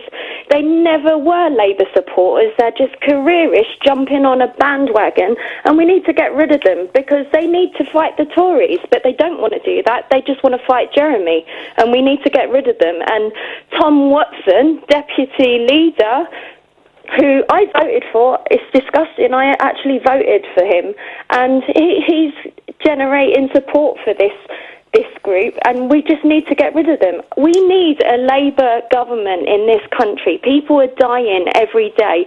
This morning I went to work and there were people outside Shepherd's Bush station sleeping on the street at 7 a.m. outside the capitalist Westfield. And this is disgusting. This is 2016. We're a rich country, but all the money we have in this country is going to war. That's why we don't have an NHS that's running properly.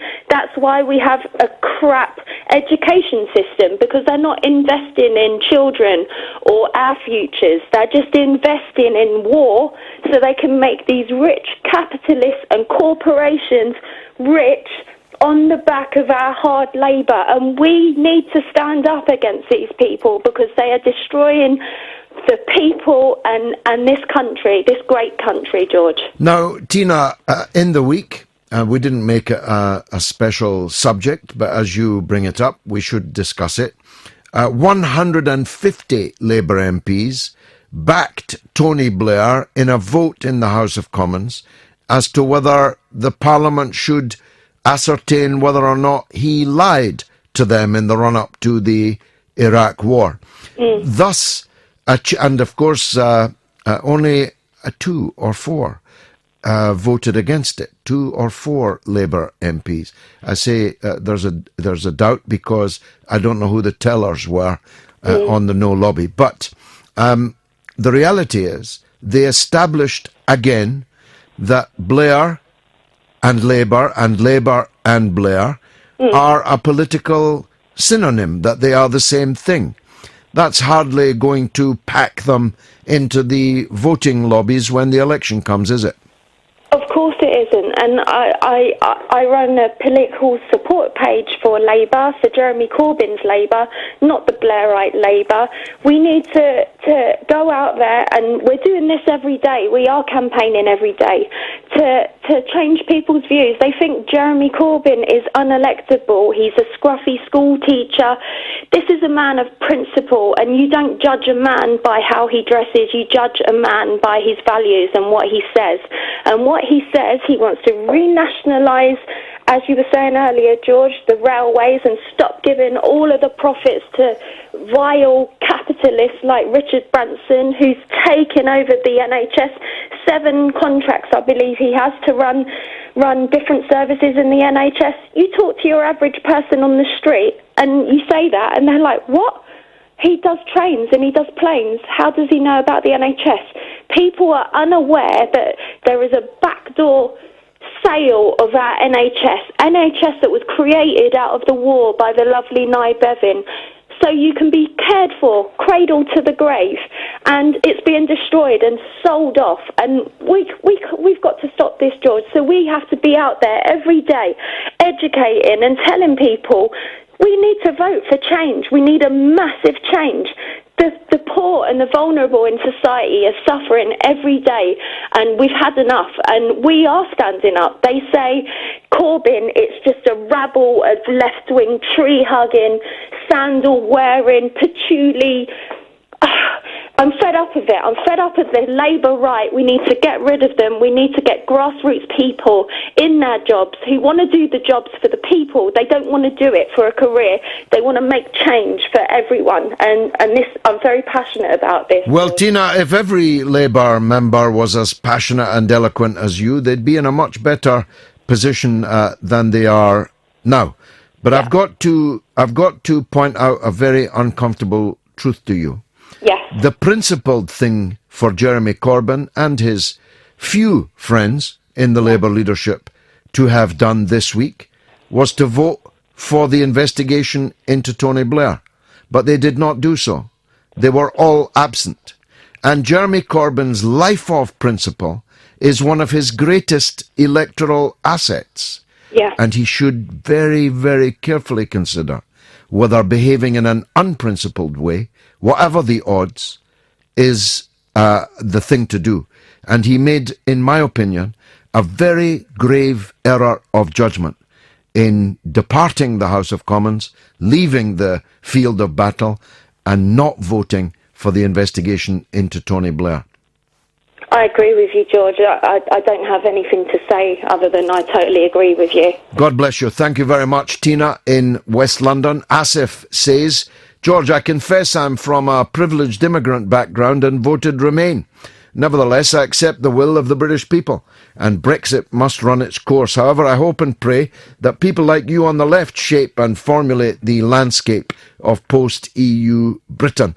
Thanks for that, Asif. Let's hear from Ken in Newcastle, formerly of the Highlands. Ken, welcome back. Thank you very much, George, and thank you for allowing free speech. I appreciate that very much. You're welcome. You mentioned earlier tonight, George, about a very dangerous development in the USA. Mr. Trump has appointed a war-hungry defense secretary called General Mad Dog Mattis. Yeah. Now, Mr. Trump himself seems to me, from what we see in the television, he seems to me to be a type of character who's volatile, is unpredictable, is quick-tempered, is very sensitive, and he's a macho man, and he's no political experience. Now, what we are heading into the world now is dangerous, dangerous territory. Mr. Putin is a man not to tamper with, in my opinion. He also is a macho man, George, as you know. He likes to have a physical combat. He's a very, very macho man. You know that, don't you? Yes, you're right, you're right. I've agreed with every single word you've said so far, Ken, and that's the first time in a decade that's happened. But listen, I shouldn't be laughing here, George. This is serious. You spoke tonight also about in Europe. Yep. Now, in Europe, if France, Holland, Austria, and even possibly Italy, if they go far right in the political mindset, we are headed for the most dangerous possible alliance in Europe since the last World War. Yep. Maybe even more dangerous. Now, what's happening right now is, for example, in the Middle East, there is a dangerous situation in the Middle East. The world is in trouble, George, but what they address this honestly. Right now, Russia is supporting President Assad in Syria. Mm-hmm. USA is supporting the so-called rebels, jihadist factions, which are not as dangerous. Moderate rebels. They only eat half your heart, Ken. They only have, but they're all the same, actually. They're of course very, they are. Very dangerous, George. Now, confrontation with Russia here is very possible. If they don't get things arranged here, possibly there could be a confrontation. Now, in the midst of all that, George, right now, UK, Europe, the whole world we're under a constant Muslim jihadist threat from the fundamentalists in Islam. The whole world is under threat right now. Sunni and Shia are fighting a religious war right now, George, in the Middle East. That's what's happening. The war in the Middle East is a Sunni Shia religious war, and that has to be drawn to the attention of the public. There's more to this than the USA causing the trouble, or the UK causing the trouble by going into Iraq. This is a deep-seated thing which has been there for centuries and centuries. Well, the genie came out of the bottle as a result of it being smashed by Bush and Blair. I wish we'd quit while we were ahead, Ken. If we had only stopped you 10 seconds earlier, that would have been the only call ever on which we agreed. We're talking about the political earthquake that struck Richmond Park in a very prosperous part of London just last evening, when Zach Goldsmith, the epitome of Richmond Park, was crushingly defeated in a by-election of his own creation. And we're talking about political earthquakes on the European continent, in Europe, in Italy, and perhaps coming up in France and the Netherlands and elsewhere. And now we're about to talk about the National Health Service and the apostate Frank Field. They say he's a principled man. For me, he's a creeping Jesus coward who didn't have the guts to come on the show and defend his views.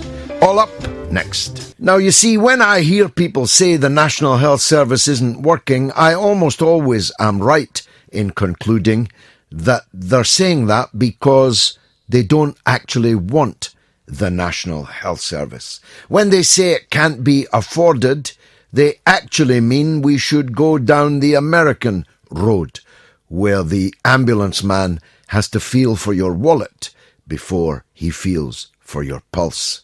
And when people like Frank Field, who's always coming up with iconoclastic ideas, but they always seem to be an iconoclasm that suits the rich and powerful rather than the mass of overwhelmingly poor people that he represents in Parliament. And I would have put these points to his face on the radio this evening. After all, he's issued this great démarche that the NHS should be funded solely from national insurance payments. Why wouldn't he want a platform on a national radio show in order to expound it?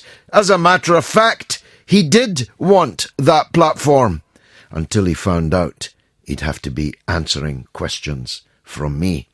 But we're the lucky ones.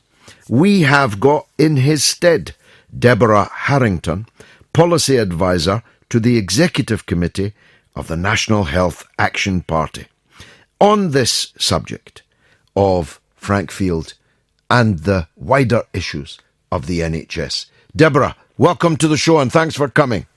Thanks very much for inviting me, George. Let's sketch out what Field meant and whether it has any traction. Well, I would have to say that this is not a new argument. I think that Aaron Bevan, who founded the NHS, would have been perfectly familiar with it. The NHS has had to be defended from this kind of attack over and over again through its history. The idea that somehow the state can't afford to pay for this, that it's a terrible burden, that it's really expensive, that it would be so much easier if everyone paid for it out of their purses, is very tempting to those people who hate public service and who actually hate the idea of the NHS. And I have to say, there's a lot of talk at the moment. People keep saying we need an honest debate about the NHS. We need an honest debate to talk about what we can afford, how we can afford to pay for it. And there's a Lords Committee on the long-term sustainability of the NHS going on right now that is very, very seriously contemplating apparently that same thing. But I think it is a dishonest debate. The dishonesty is because they will not come straight out and say that what is actually happening right now is that we are moving towards the American system, the idea of shrinking the NHS to being a much smaller service than it's ever been before. I think we're going really genuinely back to sort of pre-1948 ideas where you will get what you can pay for, and if you can't pay, you'll be on a second-class, second-tier version of healthcare, which will not be, it will still be called the NHS, but it'll be like a name, like a brand. In the US they call it Medicare, and that is, I think, what our NHS is rapidly heading towards. And behind it all, there's this constant push of, if people paid out of their own pockets, it would somehow make it more affordable.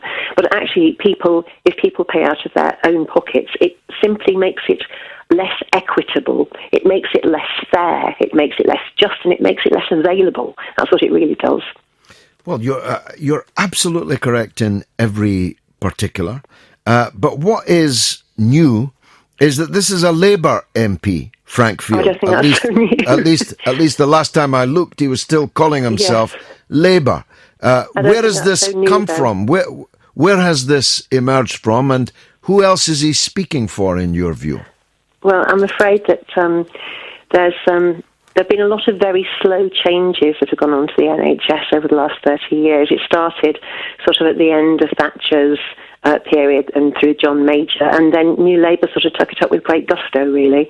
This idea that the NHS must be run like a business, that you have to put it at arm's length from government, and somehow it's not really political. The depoliticisation of our services has been a major part of all this. This idea that somehow politics. In fact, I'll tell you, in Frank Field's thing that he wrote in the Huffington Post, this thing about turning it all into a mutual and people paying for their national insurance.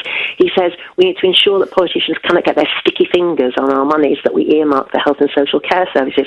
This is a profound lie, because our services really genuinely are political. The decisions that we make about whether we deliver things and own things publicly, whether they really are our services that the government provides to make sure that are there on our behalf, that's a profoundly political decision, just as moving it towards the American system and making it something that we have to pay for out of our own pockets or in a combination of state and personal payments.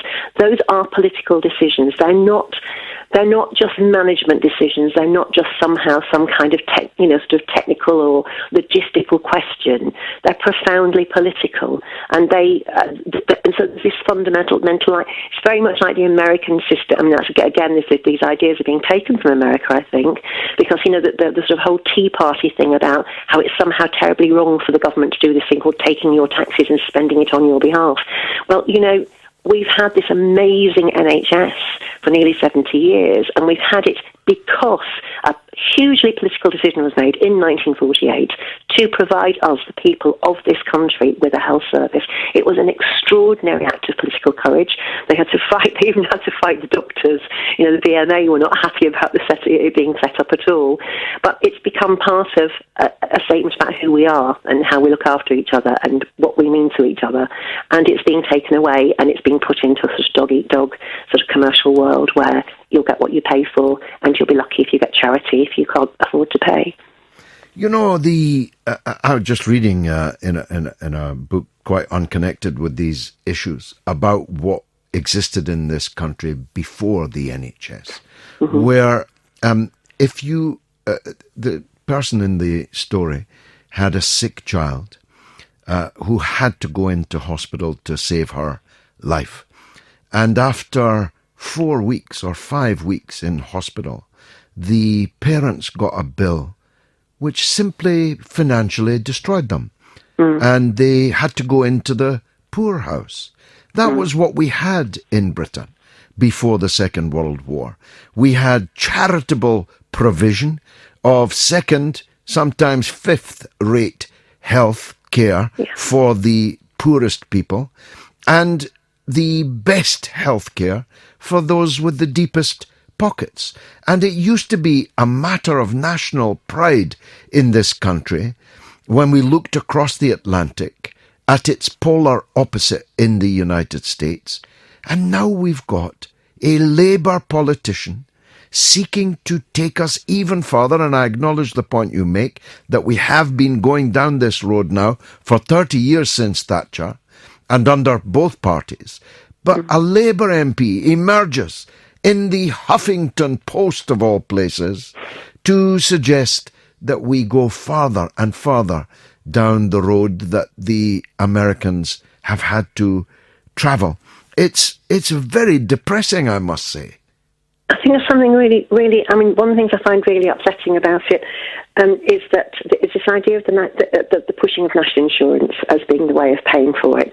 And some of the things in that are profoundly upsetting. National insurance is a very regressive tax. It taxes those in lower who are lower paid more than it taxes those who are highly paid. Exactly. It taxes it's the opposite of income tax. It taxes those in paid employment more than those with other sources of income. So if you have a private income that isn't from paid employment, you don't pay as much. And I hope this doesn't sound too strange, but we live in an age of advertising, of PR, and of spin, and there's a lot of work goes into the way that people sort of combine their ideas, and I think personally it's not accidental. Dave Gloverover sends an email. Frank Field is my parliamentary representative for Birkenhead. He's well known for jumping on bandwagons to promote his own personal fame. The sooner we get rid of him, the better, says Dave, not me, although, well, I couldn't possibly comment. Peter Grant says, how about having credible moderates instead to render the far right irrelevant? Well, let's hear from Andrew, young man who came to my talk in Belfast in the last couple of days. He's in Helens Bay in the north of Ireland. Andrew, welcome. Hi, how are you, George? I'm good. I'm back safe and sound from the Emerald Isle. It was a wonderful trip. Yeah, it was really, really good audiences there, so really enjoyed the film, and we'll definitely be buying it. On the feature of the Eurozone, so the Lib Dems were dancing like there was no tomorrow. The fact they'd taken Zach Goldsmith's constituency, it'd probably Finland's a welcoming place for them, because Finland, unlike all the other Eurozone countries, is actually going the other way. There's a rise in Europhilia rather than Euroscepticism, which is kind of odd. But you look across Europe right now, and by 2018, maybe 2019, there could be no Eurozone left. No, I honestly believe that, Andrew.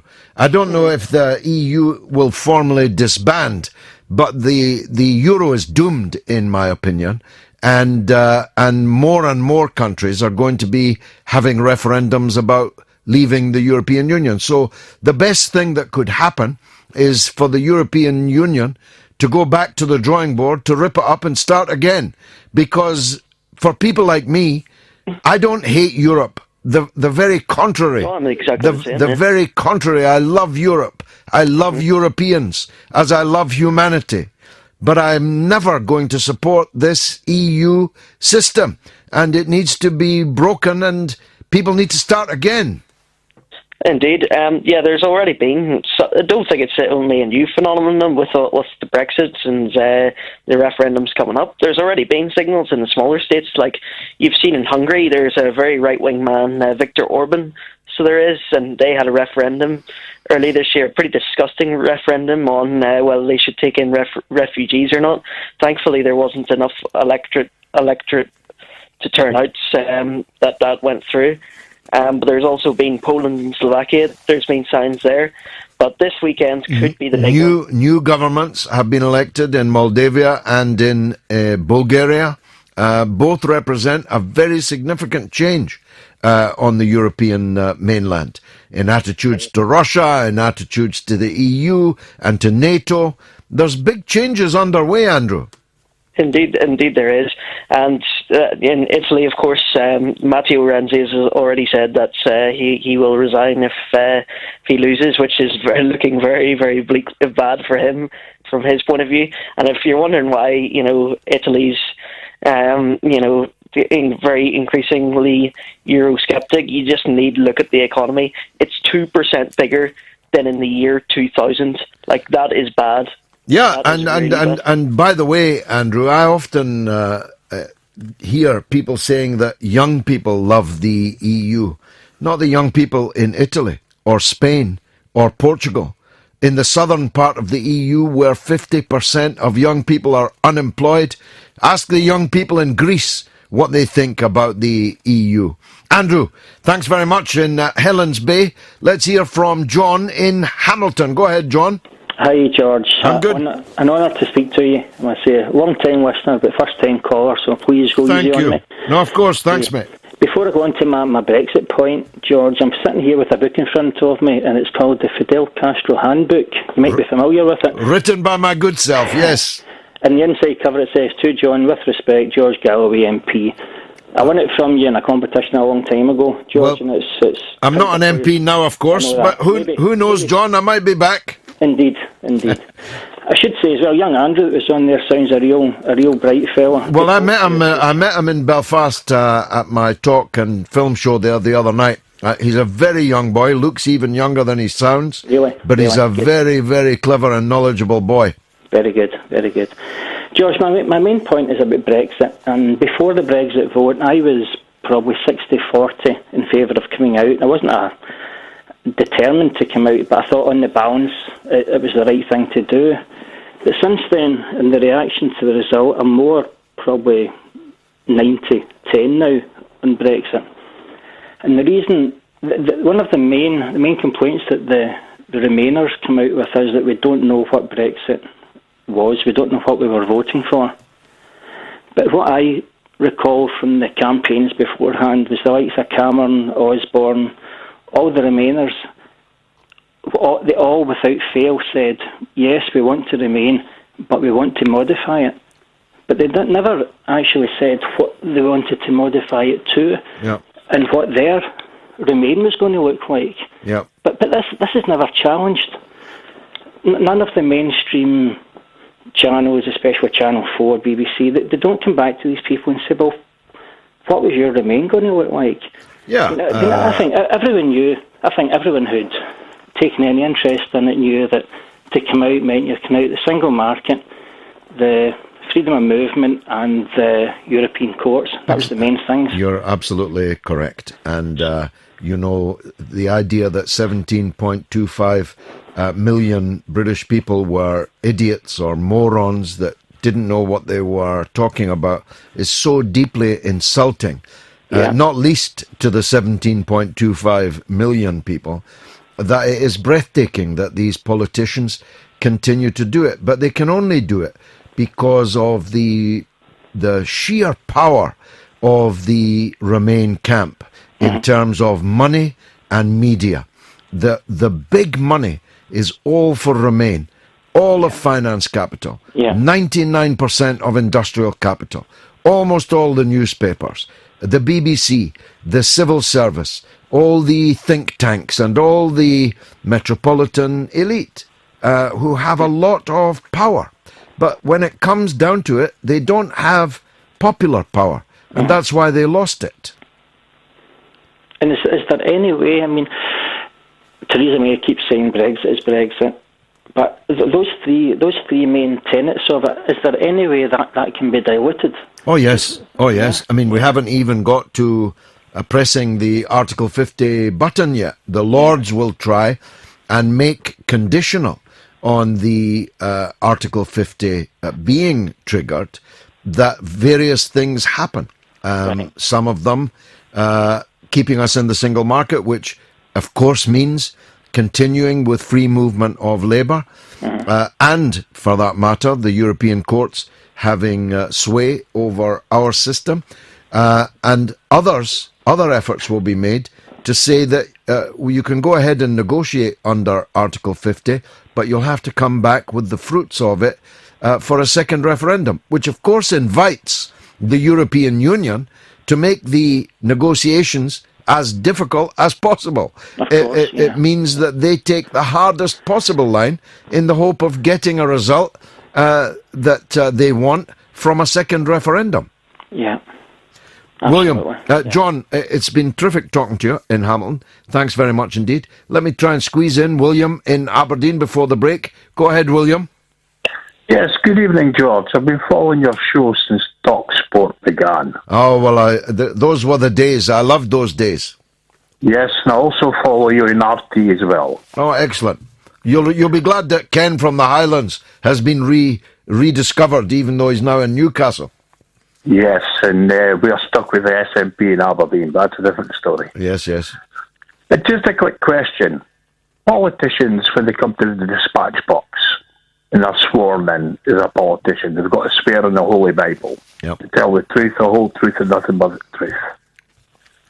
So why does a politician not have to swear about the truth, the whole truth, and nothing but the truth when they're given answers? Well, I'll tell you what, William, I'm sorry to disappoint you, but they never have to swear that. The only one thing they have to swear is to give their allegiance to Her Majesty and all her heirs and successors. That's all you swear to. And if you did swear to tell the truth, the whole truth, and nothing but the truth, like you do in court, you would be subject to criminal penalty if you broke that oath. And, of course, that's one thing they couldn't possibly. Because then, William, they'd be plunged into the hellholes that they've allowed the British prison system to become. And I wouldn't put money on their safety if that's what happened. Now, you may recall the epic struggle of the teaching assistants in County Durham, who at the hands of a Labour council, which was scuttling around in taxis, issuing redundancy notices, sacking orders to thousands of their own staff, unless they agreed to a savage reduction in their wages of almost 25%. These teaching assistants, mainly women, have stood firm, shoulder to shoulder, and gone about a campaign that would put many professional campaigners to shame. Social media, mainstream media, on the streets, demonstrations, lobbying. And guess what? The council has finally backed down. But victory is not yet complete. We have to drive home our advantage. And that's why I'm glad to say Claire Reid from Stanley in County Durham is on the line now. Claire, first of all, congratulations on how far you've got, but tell us how far you've still got to go. We've still got a long way to go. They said they're going to suspend it, but obviously, you know, they could say they're going to suspend it, and after Christmas they could still sack us. So we're still going to keep on fighting until it's withdrawn completely, until we're kept on the same wages for the same hours. Well, that seems so obvious a demand that it's hard to imagine anyone, let alone a Labour councillor, defying it. What sort of grace did they display in withdrawing the Christmas sacking orders? Yeah, well, they've been pushed into a corner, basically. They've had to do it because of the support that we've had from all of the parents and from all of the public. It's been an absolutely massive campaign. We've had support from, you know, we've had people coming from London, we've had so much support going on. So they've looked at our contracts and they've seen exactly what we're doing. You know, we're paid, we're not very well paid to start with, so for them to then try and take away 23% of our wage, it's absolutely disgusting. If we were paid for all the holidays that they say that they pay us for, I wouldn't have to do two jobs. I work on a night time as well as working full time in a school because our wages aren't very good anyway. So for them to then say we're paid for an extra 6 weeks holidays a year, it's just absolute lies. It really is. Well, it's the first union victory, certainly the biggest one, for many, many years. The trade unions in the area must be cock-a-hoop at what you've won so far. Yeah, well, I think I can put our success down to, obviously the unions have been in there, they've got the clout for the council, but we can put down our fight and the victory down to our committee and to ourselves, really. It's been us who's fought from day one. We've all worked together. We've got our campaigns going. We've got our support group on Facebook, and it's just grown. We have thousands and thousands and thousands of supporters now, and this is not even halfway. We're willing to fight all of the way for what's right. We want the same wages for the same hours. We're not asking for any more. We don't want a pay rise. We just want to be left alone with the contracts that we were given from the council. Now, what happens next? Is the council scheduled to meet again after Christmas to reconsider this matter, or are they hoping that the controversy will just go away? But I have no idea what's going to go on next. I really don't. I haven't heard anything from the council since they said that they suspended the sacking. But we aren't going to go away, no. We're going to keep on fighting until the bitter end, so they're going to have to get it sorted sooner rather than later. They've given the date of September 2017. I refuse to put up with this for another year. We've done this for a year. We're not going to do it for another year. This needs sorted now. We want it in black and white that we will keep our wages, we'll keep the same hours, and we want it sorted now. The May elections are coming up. We want it sorted before then, because the councils that haven't supported us, they won't be sitting on that bench come May. They won't. We have so much backing from parents, from the public, from the wider public. It's going to get sorted, and it has to get sorted. No, you should vote them out. Those that committed this crime against the working people should be voted out of their seats. Yeah, definitely. I mean, some of these are our school governors, so they know exactly what we do on a day-to-day basis. We aren't just teaching assistants, we're assistant teachers. We're teaching the children every day. We go above and beyond our role. We're not paid well enough for what we do anyways, but we've never complained about it. We're quite happy potting along with making what we do, and then they've just come in, bang, and want to sack us all and reduce our wages by 23%. But could you imagine them taking a 23% wage from their high wage? I really can't. No, well, I'd be grateful, Claire, if you would convey to your colleagues my congratulations and my admiration. It would be lovely to see you up in Durham, George, if you could come up. We've had Jeremy Corbyn. It would be lovely to see you there on the ticket line. Yes, I will be. Let's work on that. Fantastic. David Lindsay and I are in touch, so I'll fix up an opportunity to do that. Thank you very much indeed, Claire. Thank you for your support, George. Thank you. No, it's my duty, and God bless you all. A great victory for the working people in the northeast of England, and not at the hands of Richard Branson, not at the hands of some ruthless capitalist, at the hands of a Labour council. Now, I'm not sure how you pronounce this. Xasan, Aksan. He says opposing the EU is anti-fascism. And I agree with that. Andrew Johnson says the biggest problem facing the NHS is the services being sold off to the private sector. The word national is fading, as indeed it is. Simon Legree, if we had a sensible level of immigration since 1963, there would be less people for the NHS to treat.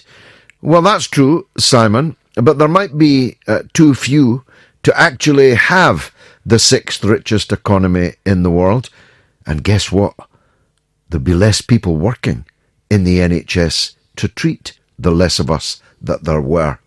Some of you economically illiterate oafs actually get my goat. Max Steele says, question is, can you have open borders and free healthcare? Well, I'm against open borders, but I'm certainly in favour of free healthcare. Simon again says, today's fascism and intolerance is on the left. Clunamanam says it's the new pervading unnamed ideology. Post-Christian, pseudo-moral, political correctness, its byproduct. Let me take some more. This is Frank Kelly by email. You've probably covered it, but why didn't the Commons vote to pursue Blair for war crimes? Indeed, I touched on it. Paul Kingsley says, just admit there are now two Labour parties. One won't even vote for the other. Well, that's true. Invictus says, well, what everyone is missing is that if all property were private, there won't be out-of-control immigration. Sorry, you've lost me on that one. Millie Hobbs says, you're right there. I know training places for doctors and nurses are cut. It's cheaper to import ready, trained people. Not only that, Millie, but why should we take trained health service professionals out of the poor countries in the world so that we can enjoy their skills and their training? What's left-wing about that? Marcus Storm has just pointed out to me on Twitter that in a certain light, there's a remarkable physical similarity between Austin Powers and Wally. You remember him, Wally, that stood against Corbyn in the last election? What was his name again? Wally Smith. Now, when you see the two pictures on my Twitter feed, I tell you, you'll laugh out loud. Norma is in Bristol and always worth hearing from. Go ahead, Norma. Hello, George. Well, a lady earlier spoke about some similar points that I was thinking about the Corbynites. I watched that debate that Salmon put, the opposition debate on the Chilcot report. Full marks to him. He's been after Blair right from the very beginning. Yeah, but I mean, it was awful because there were very few people on the Labour Party that spoke. I mean, you've got the Chilcot report, all that time and money for what? I mean, to be honest, I wish you'd been there You'd have told them, wouldn't you? I wish, I don't often wish, but I did wish that I was there that day, Yeah, yes. but you did. I mean, Mr. Blair, we spend billions on weapons of mass destruction in this country, which could be put to the NHS. Blair took us to war because he continued to say Iraq has weapons of mass destruction.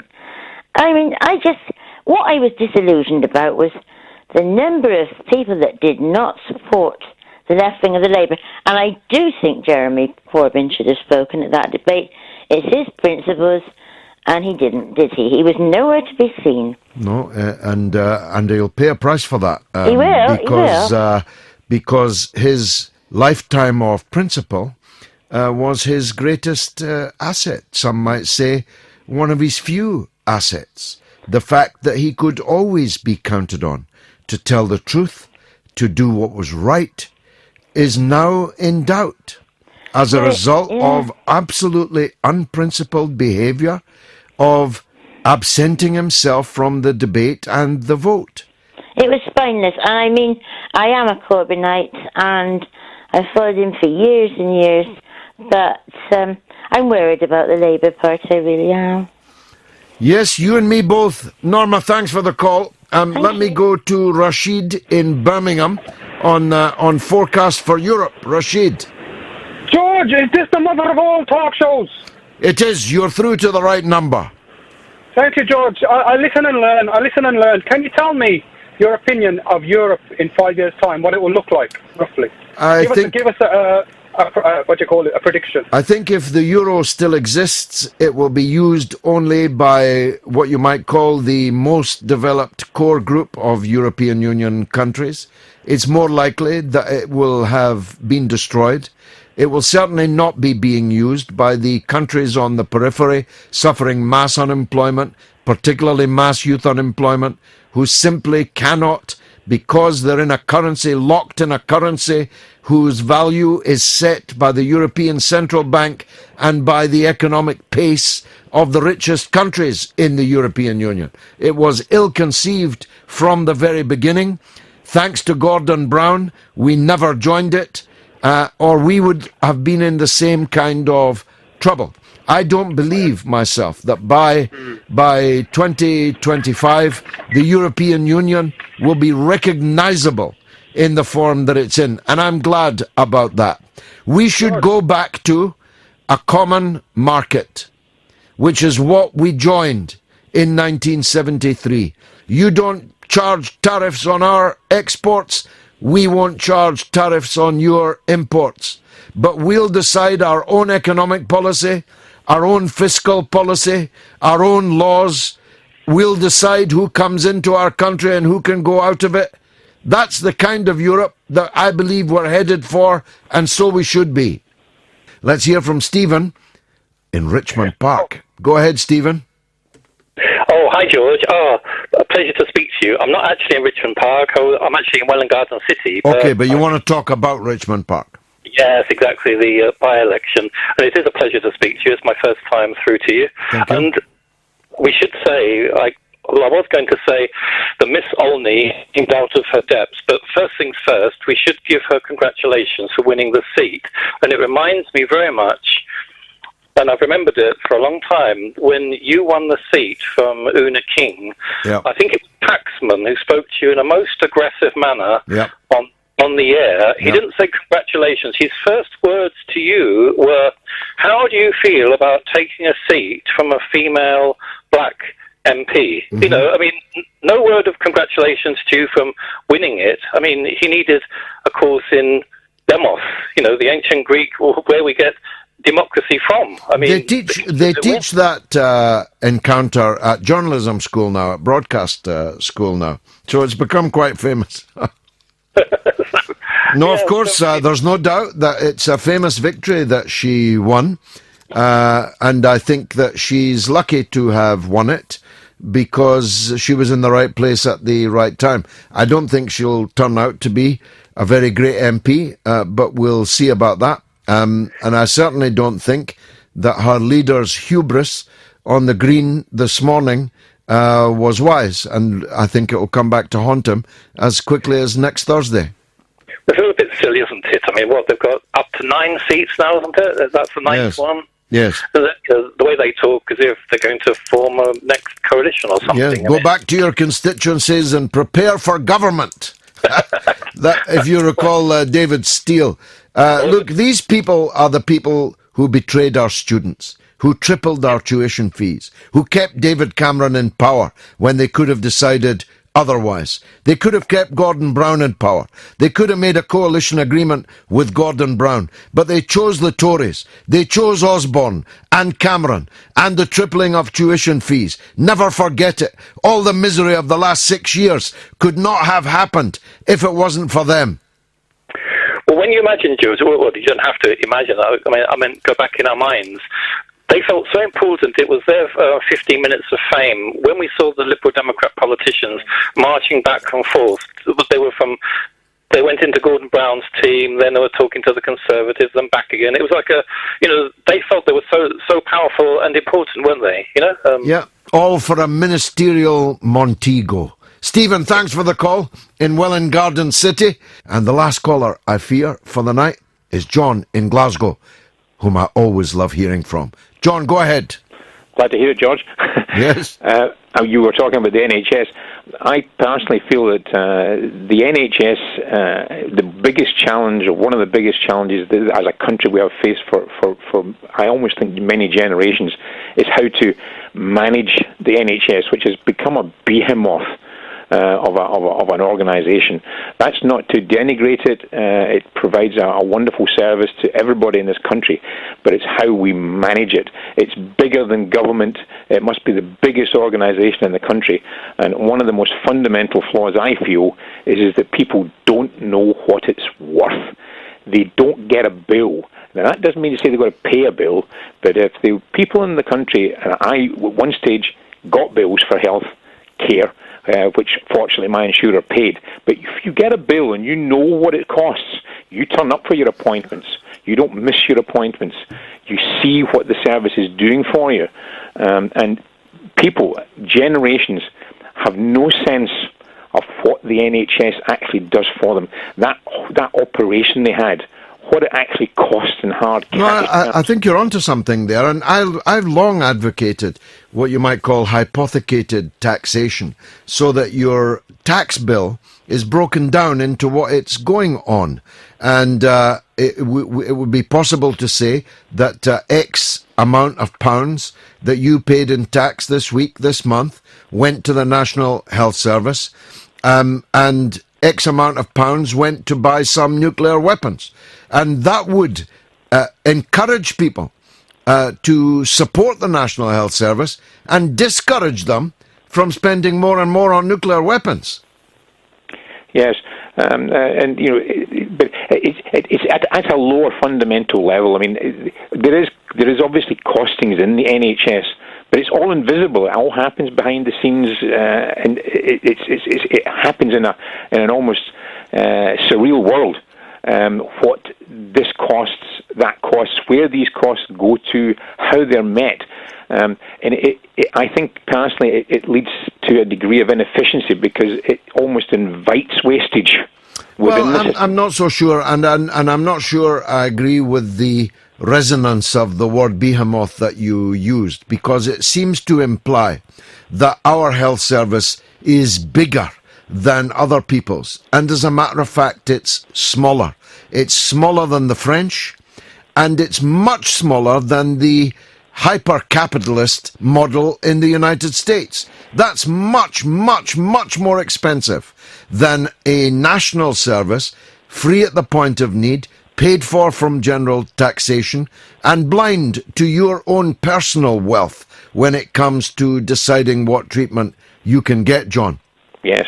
And it's a great principle. It's a wonderful principle, but it's how you manage it. How can it be managed? I mean, we have health secretaries manage it for the good of everybody in the best way possible to get the most out of it.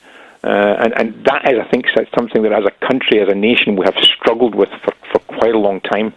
Okay, John, thanks for bringing the show to a close. Let me just read some more in terms of the Twitter. Blair is a Tory in disguise, says Paul Carrain. He's much, much worse than that. Millie says, I think the increase in population has had an impact on most things, including the NHS. And only 1/3 of the staff there are non-UK. Only 1/3 of 1 million people.